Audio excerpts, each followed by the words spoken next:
네, 시청자 여러분 안녕하십니까? 파이널샷 진행을 맡은 최효은, 신민영입니다.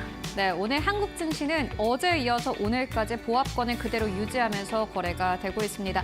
어제부터 오늘까지 이 거래일 동안 사실상 지수는 거의 움직임이 없는 상황인데요. 코스피 지수 어제와 비슷합니다. 2,480선에서 그대로 거래가 되고 있고 코스닥도 역시나 마찬가지로 지수단 자체에서는 변동이 거의 없습니다. 710선에서 거래가 되고 있는데요. 시장 안에서 개별적인 이슈에 따라서 종목들 움직이고 있습니다. 다만 어제와 다른 것은 외국인 수급인 것 같은데 외국인 같은 경우에는 어제에 이어서 오늘까지 파는 것은 똑같습니다만은 매도하는 폭이 어제보다는 적어진 것이 특징이라고 할 수 있겠습니다. 네, 간밤 뉴욕 증시에서는 주요 지수 3대 지수가 일자리 2% 넘게 하락했죠.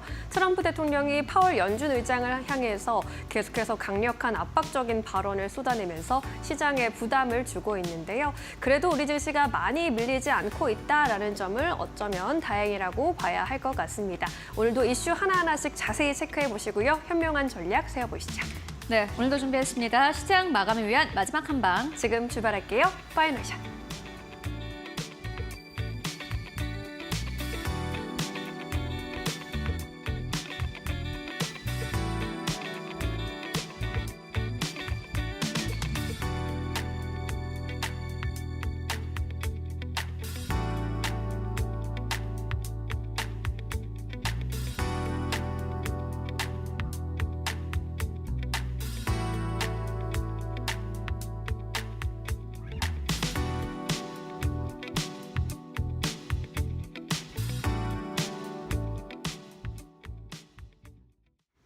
네, 한국과 미국 간의 관세 협상은 이번 주부터 시작이 됩니다. 어떠한 결과가 나올까에 대한 결과에 대한 좀 관망 심리가 오늘 시장에서 강한 듯하고요. 다만 간밤 뉴욕 증시 3대 지수가 일제히 하락하면서 다시 한번 시장에 대한 불안감은 이전보다는 또 커지고 있습니다. 말 그대로 시장의 변동성이 점차 커지고 있는 상황인데 간밤 증시의 상황부터 지금 자금이 어디로 이동하고 있는지 오늘 좀 짚고 가도록 하겠습니다. 보시다시피 다우존스 산업평균지수 2.4% 넘게 하락하면서 거래를 마감을 했습니다. 보시다시피 고점 대비해서 장중한 때는 1,300포인트 이상 빠졌습니다. 주가가 장중 내내 하락세를 계속해서 유지했고 장중한 때는 1,000포인트 이상 빠지면서 불안 심리가 커졌습니다. S&P 500도 마찬가지입니다. S&P 500도 2% 넘게 하락하면서 거래를 마감을 했는데 보시다시피 장중 한때는요 거의 5,100선까지 다가서기도 했습니다. 결국에는 S&P 500이 5,158선에서 거래를 마감을 한 모습 보여주고 있습니다. S&P 500 같은 경우에는요, 최근 반등에도 시장 내부 흐름은 여전히 방어적이다라는 의견 나오고 있는데 하방 리스크가 남아있다라고 차티스트들은 이야기를 하고 있습니다. 지금 시장에 대한 여러 가지 전망 나오고 있습니다. 관세가 어떻게 될 것이다, 경기 침체가 어떻게 될 것이다 라는 전망이 나오고 있는 가운데 기술적으로 분석을 하는 차티스트들은 지금 시장을 어떻게 바라보나 봤더니 여전히 차티스트들도 지금 시장 같은 경우에는 뉴욕 증시에 하방 압력이 더 커질 것이다라고 의견을 남기고 있습니다. 여기에 더불어서 정치적인 리스크도 계속해서 커지고 있는 상황인데요. 트럼프 대통령은 간밤에 트루스 소셜을 통해서 파월 의장을 다시 한번 압박하고 나섰습니다. 금리 인하를 해라, 빨리 해라라는 게 트럼프 대통령의 지금 요지인데 특히나 파월 의장은 이렇게 이야기하기도 했습니다. 미스터 투 레이시라면서 시간을 잘 못 맞추는 사람이다. 지금 통화 정책이라는 것은 굉장히 타이밍이라는 게 중요한데 파월 의장이 경기 침체로 나아가고 있는 미국 경기에 뭔가 타이밍을 잘 못 맞추고 있다라는 압박을 계속해서 넣고 있습니다. 시장에선 더 겁을 먹었습니다. 파월 의장이 아마 트럼프 대통령을 의식해서라도 금리 인하를 안 하지 않겠느냐라는 그러한 두려움까지 지금 나타나고 있는데요. 조금 더 기술적인 분석 만나보도록 하겠습니다. 먼저는요. BTIG의 수석 기술 분석가입니다. 조너선 크린스키인데 반등이 당연히 있을 수 있겠지만은 최소한의 시간이 필요하다라고 이야기를 합니다. 지금 시장이 물론 언젠가는 반등이 나오겠지만은 그 시간이라는 게 우리가 생각했던 것보다 더 길어질 수 있다라는 게 요지였고요. S&P 500은 5,000에서 5,100선의 테스트 가능성이 있다라고 이야기를 합니다. S&P 500이 간밤에 5,100선에서 거래를 마감을 했는데 여기보다 하방 압력이 더 짙어지면서 앞으로 5,000선까지 그 테스트 구간이 펼쳐질 수 있고 만약에 5,000선이 깨진다면 지금보다 하방 압력은 더 클 것이다 라고 이야기를 합니다. 물론 상방으로도 보고 있는데요.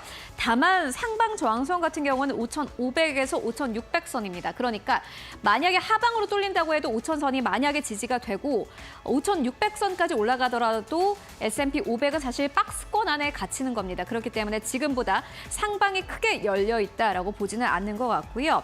이렇게 이야기를 합니다. 많은 이들은 관세 관련 트윗 하나면 모든 손실이 되돌려질 거라고 여긴다. 하지만 우리가 원하는 시장이 아니라 지금 우리 앞에 놓인 시장에 맞춰서 거래해야 한다라고 이야기를 합니다. 관세 이슈 하나가 해결된다고 하더라도 시장의 상방이 열리는 것은 아니다. 지금 우리 앞에 있는 시장은 사실 기술적으로도 굉장히 불안하고 여기에 더불어서 경기 침체 그리고 기업 실적이라는 여러 가지 요인들이 있기 때문에 이 모든 것들을 해결해 나가야 된다라고 이야기를 합니다. 그렇다면은 또 다른 차티스트들은 어떻게 보고 있을까요? 그리고 로스 MKM의 수석 차티스트는 이렇게 이야기를 합니다. 안전하다는 신호를 섣불리 내리면 안 된다라고 이야기를 하는데요. 관세가 협상이 된다고 하더라도 그게 안전한 것은 아니다라고 보는 겁니다. 관세와 경기 불확실성이 너무 높다. 현재 시장의 여러 신호는 오랜 회복이 필요함을 시사하고 있다라고 이야기를 합니다. 앞에서도 그렇고 이번에도 마찬가지고요. 결국엔 시간이 좀 필요하다라는 게 여러 차티스트들의 의견이었습니다. 트렌드가 무너졌고 그만큼 회복에는 시간이 필요하다라는 게 의견이었는데 이게 떨어질 때는 빨리 떨어지지만 올라갈 때는 여러 가지 모멘텀이 필요하고 투자 심리가 살아나기 위해서는 시간도 필요하고 자금이 필요하기 때문에 지금 우리에겐 시간이 필요하다라고 이야기를 하고 있습니다. 그리고 역시나 마찬가지로 이 부분을 좀 집중을 해보셔야 될 것 같은데 지지선과 저항선 개념입니다. 이전에는 지지선 역할을 분명히 해줬습니다. 예를 들자면은 S&P 500이 5,500선이 지지였다면 이제는 저항선이 된 겁니다. 5,500선을 뚫어내지 못하고 있는 그러한 상황인데요. 이전의 지지선이 지금은 저항선으로 작용하고 있고 연준의 도움도 기대하기 어려운 현재 시점이다라면서 붕괴는 빠르게 일어났지만은 회복은 천천히 이루어질 것이다라고 이야기를 합니다. 앞에서도 그랬고 지금도 그랬고요. 결국에는 시간이 필요하다라는 게 요지입니다. 회복이 일어난다고 하더라도 그게 빨리 일어날 가능성은 거의 없다라고 기술적 분석가들은 이야기를 하고 있고요. 마지막으로 만나보도록 하겠습니다. 네, 울프 리서치 한 전략가는 이렇게 이야기를 합니다.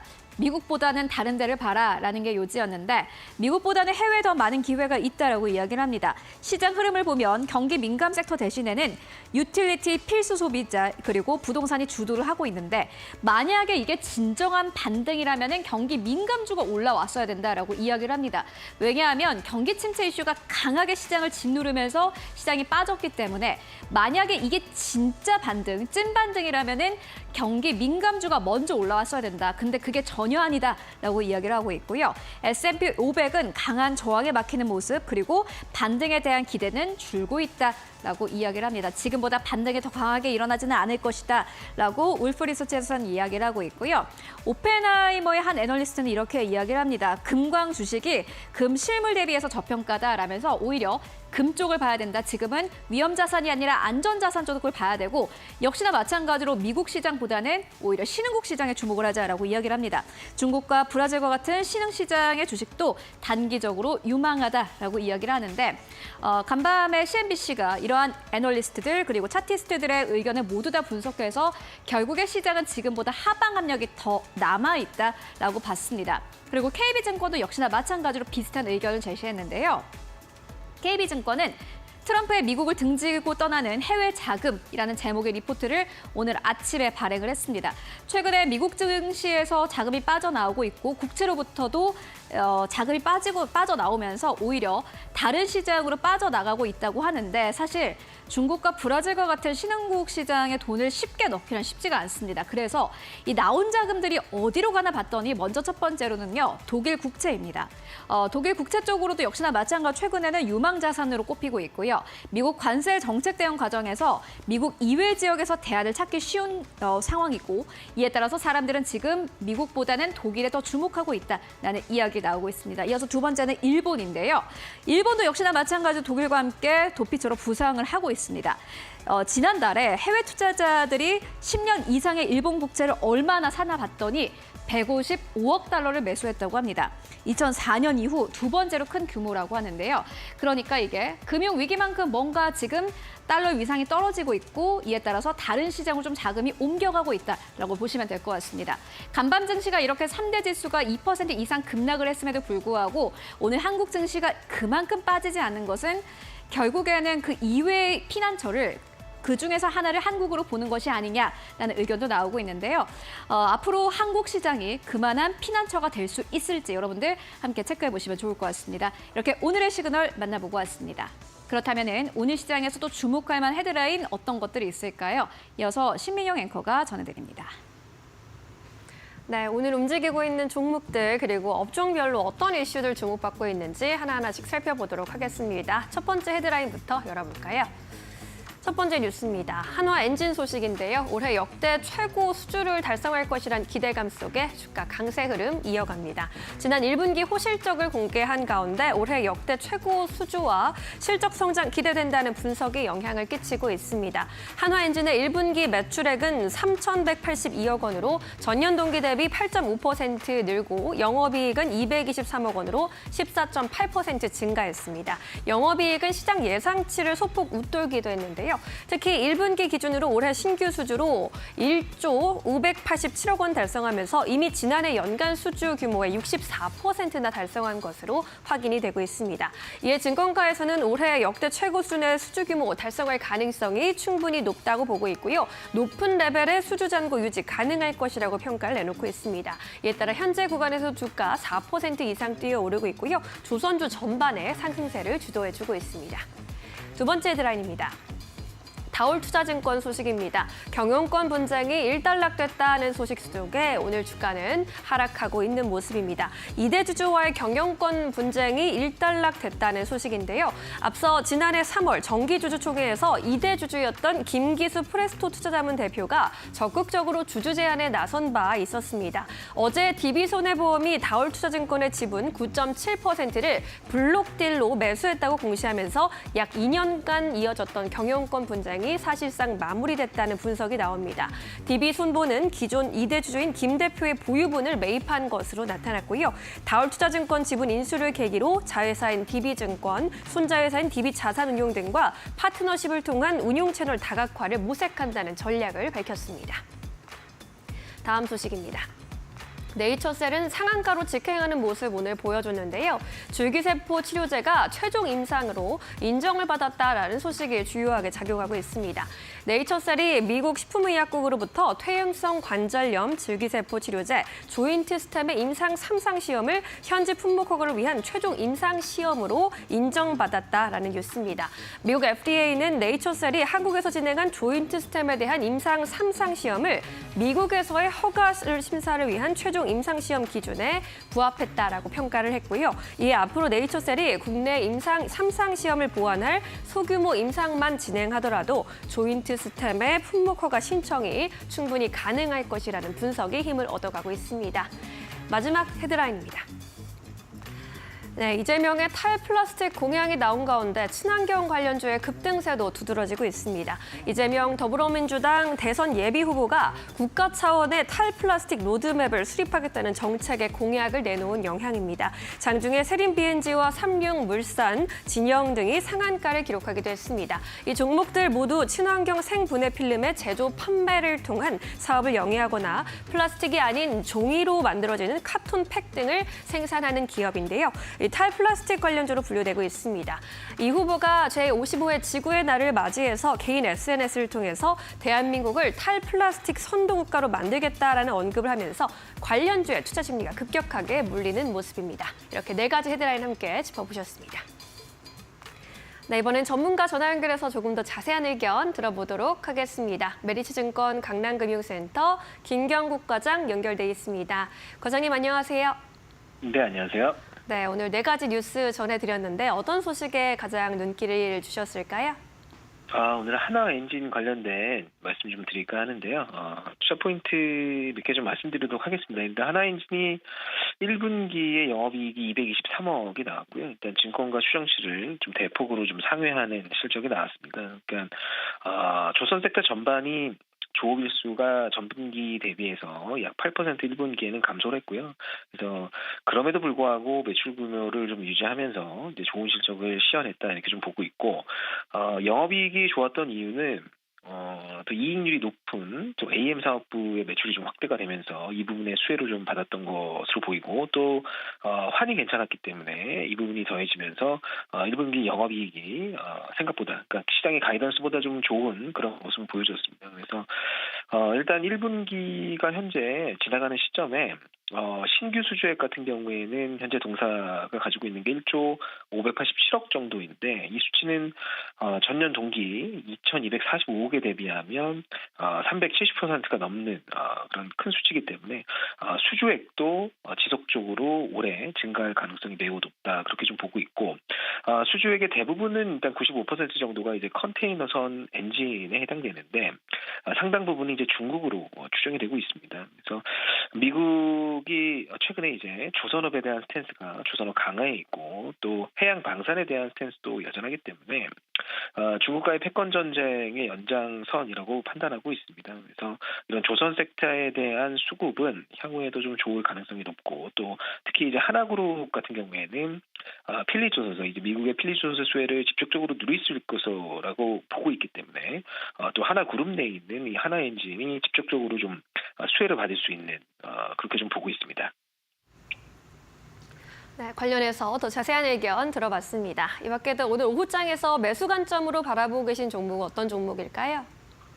오늘은 하나솔루션이라는 업체를 가져와 봤고요. 투자 포인트 좀 몇 개 말씀드리도록 하겠습니다. 일단 최근에 이제 나온 뉴스가 이제 미국에서 이제 동남아를 우회하는 이제 중국산 태양광 제품에 대한 반덤핑 과세를 271% 정도 부과하겠다라는 뉴스가 나왔고요.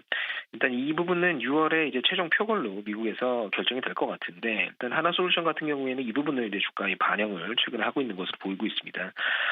어떤 모멘텀이 있냐면, 미국 시장 내 중국산 태양광 제품이 대략 80% 정도를 차지하는데, 만약에 이런 제재가 이루어진다면 한국에 있는, 그러니까 타사, 그러니까 우방국에 대한 이제 태양광 관련된 사업을 영위하는 회사들이 반사수혜를 받을 가능성이 커지지 않을까 좀 그렇게 보고 있고, 미국 시장 내 80% 만약에 중국산 태양광 제품이 퇴출된다면 이 부분에 대한 직접적인 수혜를 받을 수 있을 것으로 보고 있습니다.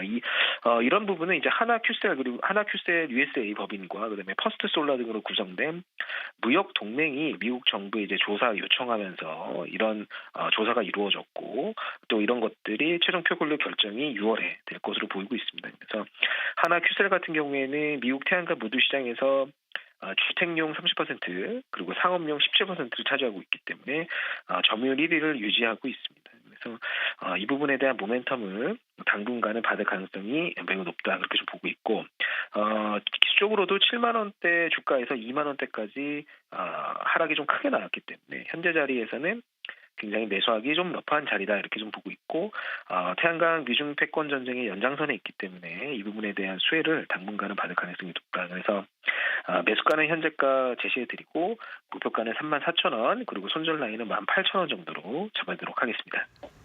네, 오늘 한화그룹주에 대한 자세한 내용 전달해 주셨으니까요. 투자 판단에 잘 참고해 보시기 바랍니다. 오늘 자세한 설명 고맙습니다. 네, 감사합니다. 네, 이어서 외국인과 기관은 어떤 선택을 하고 있을지 최효은 앵커와 함께 체크해 보시죠. 네, 먼저 외국인들이 코스피 안에서 사고 그리고 팔고 있는 기업들부터 만나보도록 하겠습니다. 먼저 오늘 외국인 투자자들 네이버 쪽으로 가장 많은 매수가 들어오고 있습니다. 굉장히 이례적인 수급이 포착되고 있고요. 두 번째로는 한화오션입니다. 세 번째로는 LIG 넥스원, 네 번째로는 SK텔레콤, 다섯 번째로는 의리금융지주입니다. 외국인들은 지주사, 금융지주사를 크게 매수하는 흐름을 보이지 않았는데, 오늘 시장에선 보시다시피 우리 금융지주 쪽을 강력하게 매수하는 흐름 보여주고 있습니다. 매도하는 기업들 살펴보시면 SK하이닉스, 삼성전자 나란히 이름 올리고요. 세 번째로는 한화에어로스페이스, 네 번째로는 한미반도체, 다섯 번째로는 한화솔루션 이름 올리고 있습니다. 이어서 코스닥 안에서의 외국인 수급 만나보시죠. 네, 코스닥 안에서 외국인 수급 보시면 오늘 가장 첫 번째로는 삼천당제약, 두 번째로는 알테오젠, 세 번째로는 코오롱 티슈젠입니다. 일단 1위권부터 5위권까지 각기 성격은 다르지만 제약 바이오 쪽으로 오늘 시장에서 외국인 매수가 강력하게 들어오고 있고요. 매도하는 기업들 살펴보시면 가장 첫 번째로는 휴젤입니다. 두 번째로는 레인보우 로보틱스, 세 번째로는 팩트론, 네 번째로는 대성창투, 다섯 번째로는 대주전자재료 이름 올리고 있습니다. 그렇다면 기관 투자자들이 현재 코스피 안에서 어떠한 기업을 매수하고 또 매도하고 있을까요? 네, 오늘 기관 투자자들 역시나 마찬가지로 네이버에 대해서 강력하게 매수 들어오고 있고요. 두 번째로는 한국항공우주, 세 번째로는 한화오션, 네 번째로는 신한지주, 다섯 번째로는 하나금융지주 이름 올리고 있습니다. 기관 투자자들 여전히 금융지주 쪽으로 강력한 매수 들어오고 있고요. 매도하는 기업들 살펴보시면 가장 첫 번째로는 삼성중공업, 두 번째로는 한미반도체, 세 번째로는 두산에너빌리티, 네 번째로는 LS일렉트릭, 다섯 번째로는 현대엘리베이터 이름 올리고 있습니다. 그렇다면은 기관 투자자들 현재 코스닥 안에서 어떠한 기업을 매수하고 또 매도하고 있을까요? 네, 오늘 기관 투자자들의 매수 리스트 보시면은 가장 첫 번째로는 GNC 에너지 이름 올리고 있고요. ABL 바이오 오늘 외국인과 기관의 쌍끌이 매수가 들어오고 있습니다. 세 번째로는 알테오젠도 역시나 마찬가지로 외국인과 기관의 쌍끌이 매수. 그리고 네 번째로는 레인보우 로보틱스, 다섯 번째로는 리가캠 바이오 이름 올리고 있습니다. 매도하는 기업들 살펴보시면은 가장 첫 번째로는 D&D 파마텍, 두 번째로는 CTK, 세 번째로는 파마 리서치, 네 번째로는 실리콘2, 다섯 번째로는 원익 IPS 이름 올리고 있습니다. 네, 지금까지 외국인 기관 수급 함께 살펴보고 왔습니다.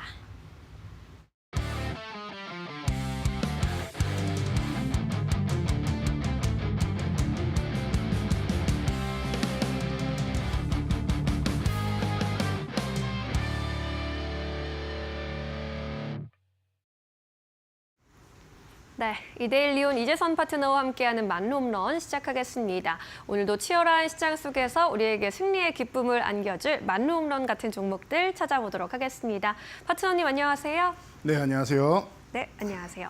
오늘 시장은 좀 지지부진해 보입니다. 그래도 간밤에 뉴욕 증시 주요 지수가 일제 2%대 하락한 것에 비하면 선방하고 있지 않나라는 생각도 드는데요. 오늘 시장 판세 어떻게 읽어보고 계실까요? 네, 오늘 날씨를 보면 비가 내리고 있는데 미국 시장에서부터 먼저 쏟아져 내리기 시작해서 여러분들 걱정하신 분들 계셨을 텐데 이 정도면 제가 볼 때는 굉장히 선방하고 있다. 우리 증시가 달라졌어요라고 말을 해야 되지 않을까 싶을 정도입니다. 제가 지난주부터 말씀을 드렸죠. 월요일마다 블랙 먼데이 같은 이런 시즌이 계속 지속되다가 지난주부터 좋아지고 있다. 그래서 이번 주도 그렇게 걱정 안 하셔도 될 것 같다. 그리고 이번 주는 우리나라 관세 협상을 앞두고 있기 때문에 아마 관망세가 지속되지 않을까 싶다. 그리고 이번 주에 된다라고 해서 협상을 바로 해서 도장을 찍는 게 아니라 협상을 정식적으로 시작하는 거다. 그동안은 이제 뒤에서 물밀 작업을 했다가 정식적으로 협상을 시작하는 거다라고 했습니다. 지금 나오는 얘기 여러분 잘 들어보시면은 그래도 시간이 좀 걸릴 수 있다라는 얘기가 나오죠. 제가 원하던 바입니다. 적어도 차기 정권으로 넘기고 하면은 우리가 한 7월 정도, 여름 정도까지는 그래도 시간을 끌 수 있다라고 했습니다. 너무 빨리 해서 뭐를 먼저 맞는 것보다는 한 세 번째, 네 번째 정도가 좋다라고 말씀을 드렸습니다. 그런 시장이 연출되고 있으니까 편안하게 보시고요. 그러다 보니까 시장이 지지부진하니까 여러분들도 종목을 뭘 사야 되나 고민이 많이 되실 거예요. 기존에 있던 주도주들이 그렇게까지 치고 나가기에는 쉽지 않은 시장이다라는 거 알고 계실 거고 수급적인 여건도 계속 외국인들이 지금 쉬어가는 이런 상황이고 하다 보니까 지수를 방어해주는 역할은 하는데 끌어올리기에는 아직까지는 조금 부족하지 않나 싶습니다. 그래서 지금 고민이 많은 시기입니다. 정책주를 사야 되느냐. 요즘 정책주 관련된 것만 보면 빵빵 터지죠. 그리고 실적주를 사야 되느냐. 어닝 시즌이 시작돼서 저는 실적주가 좋습니다라고 여러분들께 말씀드렸는데 사실 아직까지는 와닿지 않을 수 있어요. 아니 관세 공부 때문에 이렇게 수급적으로 흔들리는데 실적이 아무리 좋아도 수급이 안 들어오는 거 아닐까요? 라고 생각하시는 분들 분명히 많이 계실 겁니다. 그래서 이 부분에 대해서는 다시 말씀드리면은 정책주, 실적주 뭔가를 선택하기보다는 정말 좋은 종목이면 실적도 좋아질 거고 알아서 정책의 수혜를 받게 됩니다.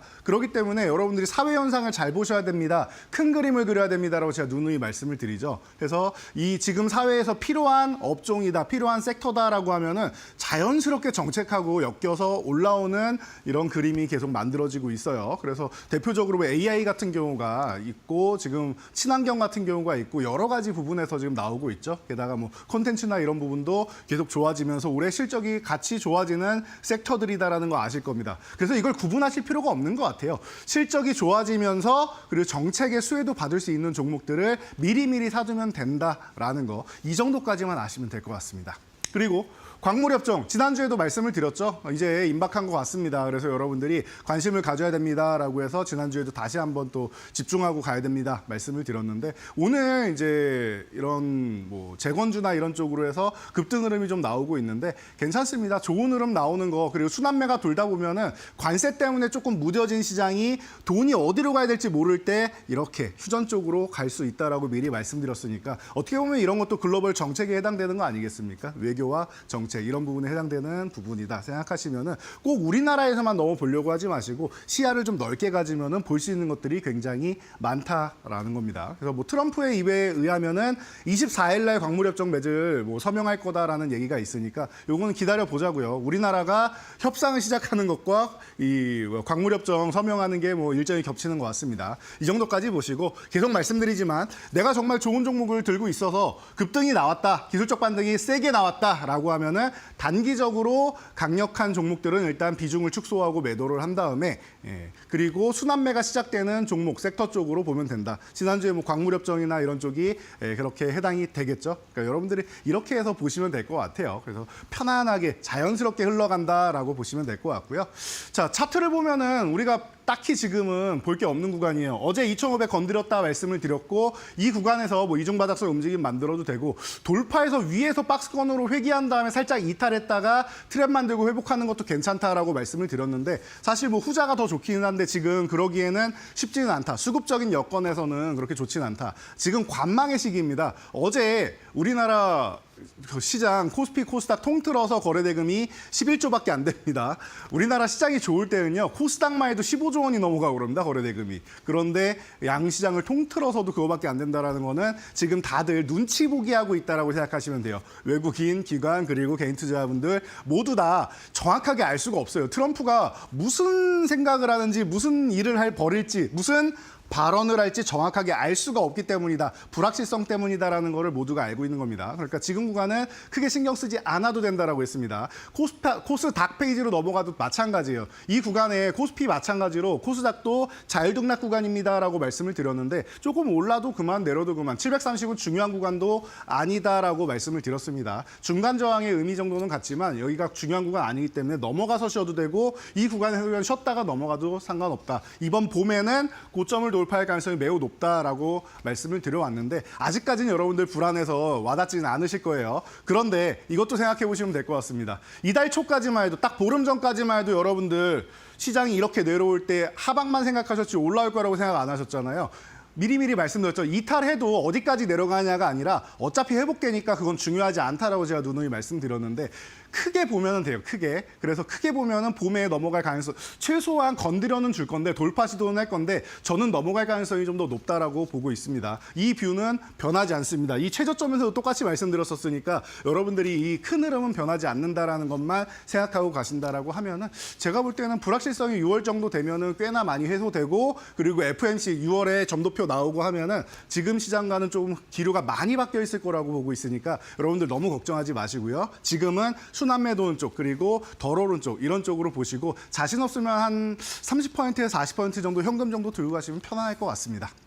자, 그래서 그러면은 이렇게 볼 게 없는 시장 같은데 그럼 개별 이슈 말고 뭐가 볼 게 있느냐라고 여러분들이 많이 생각하실 텐데 아무리 돌고 돌아도 저는 그렇습니다. 정책주랑 실적주 조금 전에 말씀드렸던 이 부분에 대해서 여러분들이 다시 한번 보고 가셔야 되고 아직 덜 오른 종목이 있나 덜 오른 섹터가 있나 그리고 아직 순환이 덜 돈 섹터가 있나만 여러분들이 체크를 하시면 될 것 같아요. 그래서 지금 그동안 굉장히 좋았던 부분들 제가 12월부터 정책주 말씀을 드렸었는데 그중에서 인맥주는 하지 않는다라고 말씀을 드렸고요. 그리고 우리가 해야 되는 거는 사회적 현상을 보고 문제점이 야기되거나 지금 추후에 이제 공약으로 나올 수 있는 이런 부분들을 미리 생각을 해가지고 진입해 있으면은 조금 기다리다 보면 보초서면 알아서 올려줄 겁니다라고 말씀드렸는데 시장이 확인시켜주고 있죠. 자, 그럼 오늘은 어떤 정책과 실적에 대해서 여러분들이 관심 가져야 되는지 궁금하실 텐데요. 오늘의 말로 없는 종목들도 많이 기대해 주시기 바랍니다.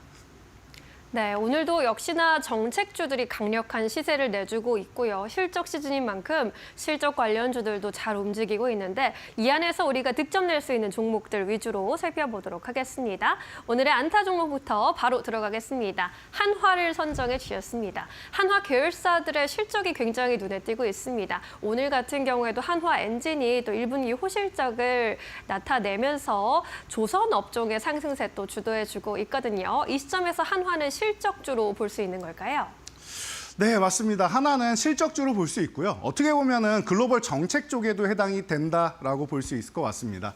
뭐 여러분도 다 아시다시피 하나에어로스페이스, 하나비전 요즘 너무 잘 나가고 있고 이게 하나의 자회사죠. 그리고 하나오션 같은 경우는 하나에어로스페이스가 인수를 했습니다. 그래서 손자회사인데 계열사 쪽으로 해서 너무 잘 나가고 오늘 말씀하신 대로 하나엔진 같은 경우도 실적 좋다고 나오고 계속 좋다라는 거는 우리가 이미 알고 있던 사실이고 확인만 해나가면 되는 겁니다. 그리고 하나비전 같은 경우도 드디어 이제 SK하이닉스 퀄테스트 통과해서 최근에 한미반도체랑 SK하이닉스의 뭐 이슈까지 있었는데 이 부분은 나중에 제가 다시 한번 다뤄드리고요. 그러다 보니까 계열사들의 약진 너무 좋다. 그리고 계열사만 좋은 게 아니라 하나가 원래 한국화학 아니겠습니까? 그렇다라고 하면 이 화학을 기반으로 해서 방산이랑 뭐 기계, 무역 이 시너지 효과가 그룹사 전체적으로 돈다라는 겁니다. 여기에 우주항공까지 말이죠. 그렇다라고 하면은 여러분들이 하나를 안 볼 이유가 없다라고 생각합니다. 계열사들이 먼저 치고 올라가고 그다음에 지수사가 움직이는 현상이 많이 벌어지죠. 우리나라는. 하나는 제가 볼 때 덜 오른 것 같아요. 올해 작년 실적 대비해서 영업이익이 거의 40%나 상승할 가능성이 높다라고 지금 예상치가 나오고 있는데 충분히 계열사만 봐도 충분히 가능하다고 여러분들 생각하실 것 같습니다. 그래서 올해 뭐 3조 원을 그냥 훌쩍 넘어가는 이런 3조 3천억 원대 이제 영업이익까지도 예상치로 나오고 있는데 여러분들 한번 기대해 볼 만한 실적주가 아닌가 싶으니까요. 글로벌 뭐 방산이나 이런 뭐 광무렵 정도 얘기 나오면 휴전 이후에는 더욱더 이제 국방을 강화해야지 자주국방으로 해서 전쟁을 막을 수가 있습니다. 조선은 미국에서 원하고 있습니다. 이런 부분을 여러분들이 생각하신다라고 하면은 정책에도 해당되고 실적에도 해당되는 종목이 아닐까 싶습니다. 정책도 되고 실적도 되고 두 마리 토끼를 잡을 수 있는 한화 살펴보시면 좋을 것 같습니다. 안타 종목 정리해보고요. 이제는 조금 더 장타 노릴 수 있는 2루 타석으로 이동해 보겠습니다. SAMG엔터, 삼지엔터를 선정해 주셨습니다. 잊을만 하면은 또 들고 나와주시는 종목인데 정책에 대한 부분, 실적에 대한 부분, 이 종목도 다 있을 것 같아요. 네, 맞습니다. 네, 말씀하신 대로 뭐 정책, 실적 다 있는데요. 제가 말씀하시는데 말을 끄는 것 같네요. 네, 그런데 이 종목은 저희가 12월 9일 날 우리가 투매가 나왔을 때 이 종목을 장기로 가져가면 좋습니다 말씀드리고 벌써 230% 올랐습니다. 그래서 아직도 더 갈 여력이 있습니까? 라고 여러분들이 질문을 분명히 하실 텐데요. 제가 말씀드렸던 정책과 실적 모멘텀 모두 다 이제 뭐 해당되는 종목이 아닌가 싶습니다. 그러다 보니까 기존에는 제가 3루타 종목을 해서 멀리 갈 수 있습니다라고 계속 소개를 해드렸는데 이제는 2루타 종목으로 아직 한 발 남았습니다 정도로 여러분께 소개해드릴 수 있는 종목인 것 같습니다. 워낙 뭐 이 하추핑 같은 경우에 뭐 티니핑, 하추핑 너무나도 좋은 실적 보이고 있고 지금 뭐 편의점이나 우리 실생활로 침투해서 뭐 텀블러 같은 경우도 나오고 여러 가지 소품들로 나오고 있고 하다 보니까 여러분들 이제 뭐 과거부터 이제 파산핑으로 계속 불렸었는데 앞으로도 뻗어나가고 한알령 해제 수혜주에도 해당이 된다라는 거 보면은 엔터 콘텐츠 업종 그리고 이 출산 장려 대책에 대한 이런 업종 본다라고 하면은 정책에도 해당되고 7분기 만에 실적 턴어라운드 되고 실적주에 해당되는 종목이 아닌가 싶습니다. 여러분들이 지금 편안하게 보시면 되는 종목 중 하나니까요. 2루타 종목은 짧게 트레이딩 하시라고 했습니다. SMG엔터는 이제부터는 트레이딩 관점으로 보는 것으로 하겠습니다. 네. 지금 이 시점에서 트레이딩 관점으로 볼 수 있는 삼지엔터 선정해 주셨으니까요. 이 종목도 함께 눈여겨보시죠. 이제 3루타까지 도달할 수 있는 종목 살펴보도록 하겠습니다. 덕신 EPC를 선정해 주셨는데 우크라 재건 관련 미국 이제 인프라 관련 이야기 나올 때마다 이 종목도 항상 화제가 되고 있죠. 3루타로 이 시점에서 꼽아준 이유는 뭘까요? 네, 말씀드렸듯이 여러분들 이 재건주 관련 쪽으로 해서 이번 주에도 이슈가 있고 앞으로도 계속 이슈가 나올 수가 있습니다. 이 이슈 같은 경우에는 단기적인 이슈가 아니라 중장기적으로 계속 연결이 된다라고 말씀을 드렸는데요. 우리가 모듈러 주택 관심 가져야 된다라고 말씀드렸는데 뭐 SI 스텔텍 같은 경우 오늘 장중에도 좀 올라오는 모습을 보였는데 덕신 EPC 같은 경우에는 오늘도 살짝 약세를 보입니다. 그렇다고 아예 주가가 바닥권에 있는 게 아니라서 그런 것 같은데요. 지금 정도의 구간에서 여러분들이 보신다라고 하면은 어차피 재건주 사이에서도 순환매가 돌지 않겠습니까? 그러면은 선발대로 올라간 종목들이 있고 기계업종이나 이런 SY 스틸텍 같은 이런 종목들이 있고 그리고 대동기업 같은 종목이 있죠. 지금 덕시 EPC 같은 경우가 다시 한번 또 올라가야 되는 타이밍이니까 여러분들이 이런 쪽에 좀 관심 가져보고 편안하게 보시면은 제가 볼 때는 모듈러 주택은 우크라이나에서 원하는 거지 뭐 우리나라가 먼저 가겠다고 한 것도 아니었습니다. 그러니까 이런 부분을 여러분들이 생각한다라고 하면은 뭐 자연스럽게 이제 덕시 EPC 같은 경우가 또 다시 한번 중장기적으로 성장 기대감 모을 수 있으니까 지금처럼 약세 보이는 구간에서 여러분들 편안하게 모아가시면 좋을 것 같습니다. 네, 덕신 EPC 3루타로 오늘 선정해 주셨습니다. 모듈러 주택에 대한 이야기는 앞으로도 꾸준히 나올 수 있는 이슈인 만큼 이 종목도 함께 잘 살펴보시면 좋겠습니다. 자, 이렇게 세 가지 종목 오늘 먼저 정리를 해봤고요. 이제 그동안의 만로홈런 종목들, 새롭게 또 만로홈런에 등극한 종목은 없는지 함께 체크해 보도록 하겠습니다.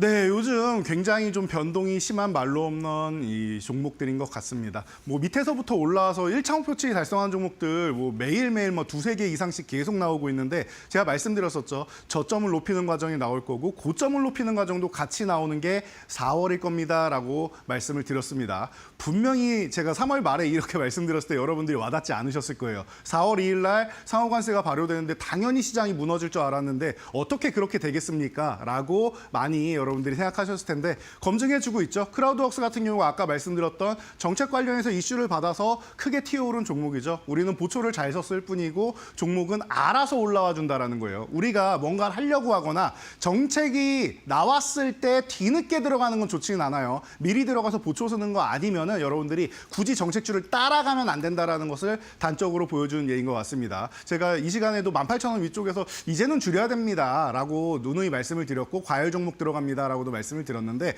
더 올라가지 않고 조금 휴식을 취하면서 12,000원대까지 내려오는 것도 굉장히 좋은 모습이었죠. 그래서 어떻게 보면 그런 구간에서 재매수를 하는 게 좋은 건데 정책주는 그렇게 쉴 때만 보시는 거고요. 다음 페이지를 넘어가면 새로운 말로 없는 종목이 탄생한 걸 확인하실 수 있을 것 같습니다. 지금 뭐 바로 밑에도 아니고 그린케미칼이 지금 7위까지 올라오면서 오늘 상한가에 등극을 했죠. 이런 게 바로 정책인 것 같습니다. 제가 3월 달에 분명히 이렇게 말씀드렸어요. 미국의 정책도 LA 산불 이후로 당연히 수혜를 받는 거고 우리나라도 CCUS, 미국과 우리나라 양쪽에서 관심 갖고 유럽은 말할 게 없습니다. 유럽은 항상 하고 있던 거예요. 그러니까 특별히 얘기가 안 나오는 겁니다. 언제나 하고 있던 데가 유럽입니다. 파리 기후협약, 파리가 어디 있는지 생각하시면 되겠죠. 그래서 여러분들이 그린케미칼 같은 경우가 오늘 상한가 간 다음에 내일 2순위에 있을 것인가 아니면은 6위나 혹은 5위권까지 올라갈 것인가가 좀 관건이 되지 않을까 싶습니다. 약속드린 대로 50% 아래 종목은 이제 보이지가 않습니다. 1페이지까지도 이제 세 자릿수로 채우는 게 또 과제로 남았는데요. 그것도 제가 볼 때는 어렵지 않을 것 같으니까 많이 관심 가져보시면 될 것 같고요. 자, 오늘도 1차 목표치 도전하는 종목, 그리고 도달한 종목, 그리고 말로 홈런 들어간 종목이 있으니까 간단하게 리뷰해드리도록 하겠습니다. 전진건설 로봇입니다. 이미 지난주에 우리는 재건에 관련해서 여러분들께 싹 한번 훑어드렸죠. 그래서 말로 홈런 종목으로 전진건설 로봇 말씀드렸는데 장중에 제가 이렇게 딱 봤을 때는 한 700원 남겨놔서 약간 아쉽네. 오늘 거래대금도 좋고 한번 돌파해야 되는데 싶어서 여러분들께 리뷰해드리려고 가져왔는데 제가 이거를 올리고 이동하는 사이에 5만 원 훌쩍 넘어갔다 왔습니다. 그래서 말로 이 1차 목표치에 도달한 종목인데요. 5만 원 넘어가면은 그냥 뭐 보유한다 생각하시고 5만 원 유지가 안 되면 한 절반 정도 줄였다가 넘어가면 다시 보거나 눌리면 다시 보면 됩니다. 자, 다음 종목으로 넘어가서 이제 또 다른 이제 그 1차 목표치 도달한 종목으로 제주은행입니다. 사실 어제 도달했었는데 어제 소개를 못 해드리고 오늘 소개해드립니다. 그래서 제주은행 같은 경우도 1차를 도달한 다음에 2차까지도 사실 노려보는 사실 570원 남은 이런 구간까지도 올라갔었는데요. 제가 볼 때는 한 템포 죽인 다음에 쉰 다음에 다시 움직여도 이상할 게 없는 종목이니까 1차 목표치 달성한 거 축하드리고 2차 목표치까지도 뭐 빠르게 좀 움직이는 거 기대해 보도록 하겠습니다. 자, 그리고 말로 홈런을 달성한 이제 그린케미칼 짧게만 말씀드릴게요. 지금 구간 10,000원에 딱 걸쳐 있는데요. 내일 약하게 시작한다라고 하면 11,250원, 좀 강하게 시작하면은 이제 12,500원을 도전을 할 텐데요. 해당 구간에 대해서 이제 여러분들이 돌파하는지 아닌지 이런 부분을 잘 보시면 될 것 같아요. 그리고 혹시나 오늘 상한가가 풀리게 되면 적어도 절반이라도 매도하신다라는 전략. 제가 이런 부분은 요 밑에 나와 있는 저희 교육방에 다 올려놨으니까 뭐 상한가 대응 전략 같은 경우도 여러분들 오셔가지고 같이 보면서 대응하시면은 어렵지 않습니다. 대응 참 쉽게 제가 올려놨으니까 상황별로 여러분들에 맞게 대응하시면 될 것 같습니다. 축하드리고요. 오늘의 말로 없는 종목도 여러분들이 기대 많이 해주시기 바랍니다. 네, 지난 3월에 공략했던 그린 케미카 이렇게 한 달여 만에 또 만루홈런 종목에 등극을 하게 됐습니다. 앞으로 알려주신 종목들도 빨리빨리 또 만루홈런 종목에 등극을 해야겠죠. 오늘의 종목도 살펴보도록 할게요. 정책주냐 실적주냐 이야기하고 계신데 결국에는 두 마리 토끼 다 잡을 수 있는 종목으로 알려주시는 것 같네요. 오늘 하이라이트 종목은 뭘까요? 네, 오늘 하이라이트 종목, 오늘의 말로 홈런 종목은 바로 덴티움입니다. 제가 최근에 계속 강조해드리고 있는 내용 있죠. 여러분들 후발주 중에서 이 치과용 의료기기 꼭 보셔야 됩니다. 무슨 후발주죠? 여러분들이 생각하시는 한알령 해제 후발주. 지금 미국과 중국이 싸우고 있기 때문에 중국은 우리나라에 대해서 너무 강력한 제재를 걸거나 하지 않는다는 거 알고 계실 거예요. 과거 같으면 우리가 철강에 대해서 관세를 부과하면은 중국은 그에 대해서 적어도 3배에서 5배의 우리나라를 괴롭히는 이런 현상을 보셨을 텐데 지금 미동도 안 하고 있죠. 왜냐하면은 과거에 본인들이 독불장군처럼 이렇게 올라가다가 미국한테 두들겨 맞고 주변국한테 같이 맞아서 어려웠던 기억이 남아있는 겁니다. 그래서 이번에 전략을 잘 짠 거죠. 어떻게 보면은 미국을 안 좋은 쪽으로 만들어 놓고 반미 연합군을 만들어서 그중에 중국이 같이 끼는 겁니다. 그래서 지금 유럽하고 중국하고 조금 친해지기 시작하면서 어떻게 보면은 지금 트럼프가 중국을 도와주는 거다라는 얘기까지 나오고 있을 정도입니다. 이 정도까지 생각하시고 중국 시장의 소비가 줄어들면서 좀 어려웠던 임플란트 업종 제가 볼 때 올해부터 해서 실적이 확 좋아지고 한알령 해제 수혜감으로 더 좋아질 수 있다는 거 누누이 말씀드렸습니다. 그중에 대장은 덴티움이다라고 말씀드렸으니까 바닥에서 조금 올라오기 시작하는데 지금도 늦지 않았다라는 거 다시 한번 말씀드리고 전쟁이 끝난다라면 러시아 같은 경우에도 덴티움에 대해서 굉장히 우호적인 국가니까 이 부분까지 체크해 보시면 될 것 같아요. 가격 전략은 굉장히 간단합니다. 지금 74,000원 전후에 있었는데 75,000원 아래서만 여러분들이 보시면 되고요. 위쪽으로 이렇게 올라가게 된다면 조금 높게 잡아드릴게요. 중장기적으로 1차 10만 원, 2차 15만 원까지 지금 가격에서 2배 이상 돼야지 말로 홈런 달성합니다. 과거에도 이런 종목 원익홀딩스 같은 경우 있었는데 이미 최상단에 있는 거 여러분들 알고 계실 거예요. 충분히 가능한 종목이고요. 7만 원 이탈하면 리스크 관리 정도만 한번 한다 생각하시면은 여러분들 제가 볼 때 올해부터 내년까지 해서 계좌에 굉장히 큰 기쁨을 가져다 줄 종목이니까 편안하게 관심 가져주시고 응원 많이 해주시기 바랍니다. 네, 오늘의 하이라이트 만루홈런 종목은 바로 덴티움이었습니다. 오늘도 역시나 눈높이 높게 볼 수 있는 종목을 만루홈런으로 꼽아주셨는데요. 이 종목의 활약도 기대해 보도록 하겠습니다. 저희는 내일 이 시간 다시 만루홈런에 도전할게요. 자세한 설명 고맙습니다. 감사합니다.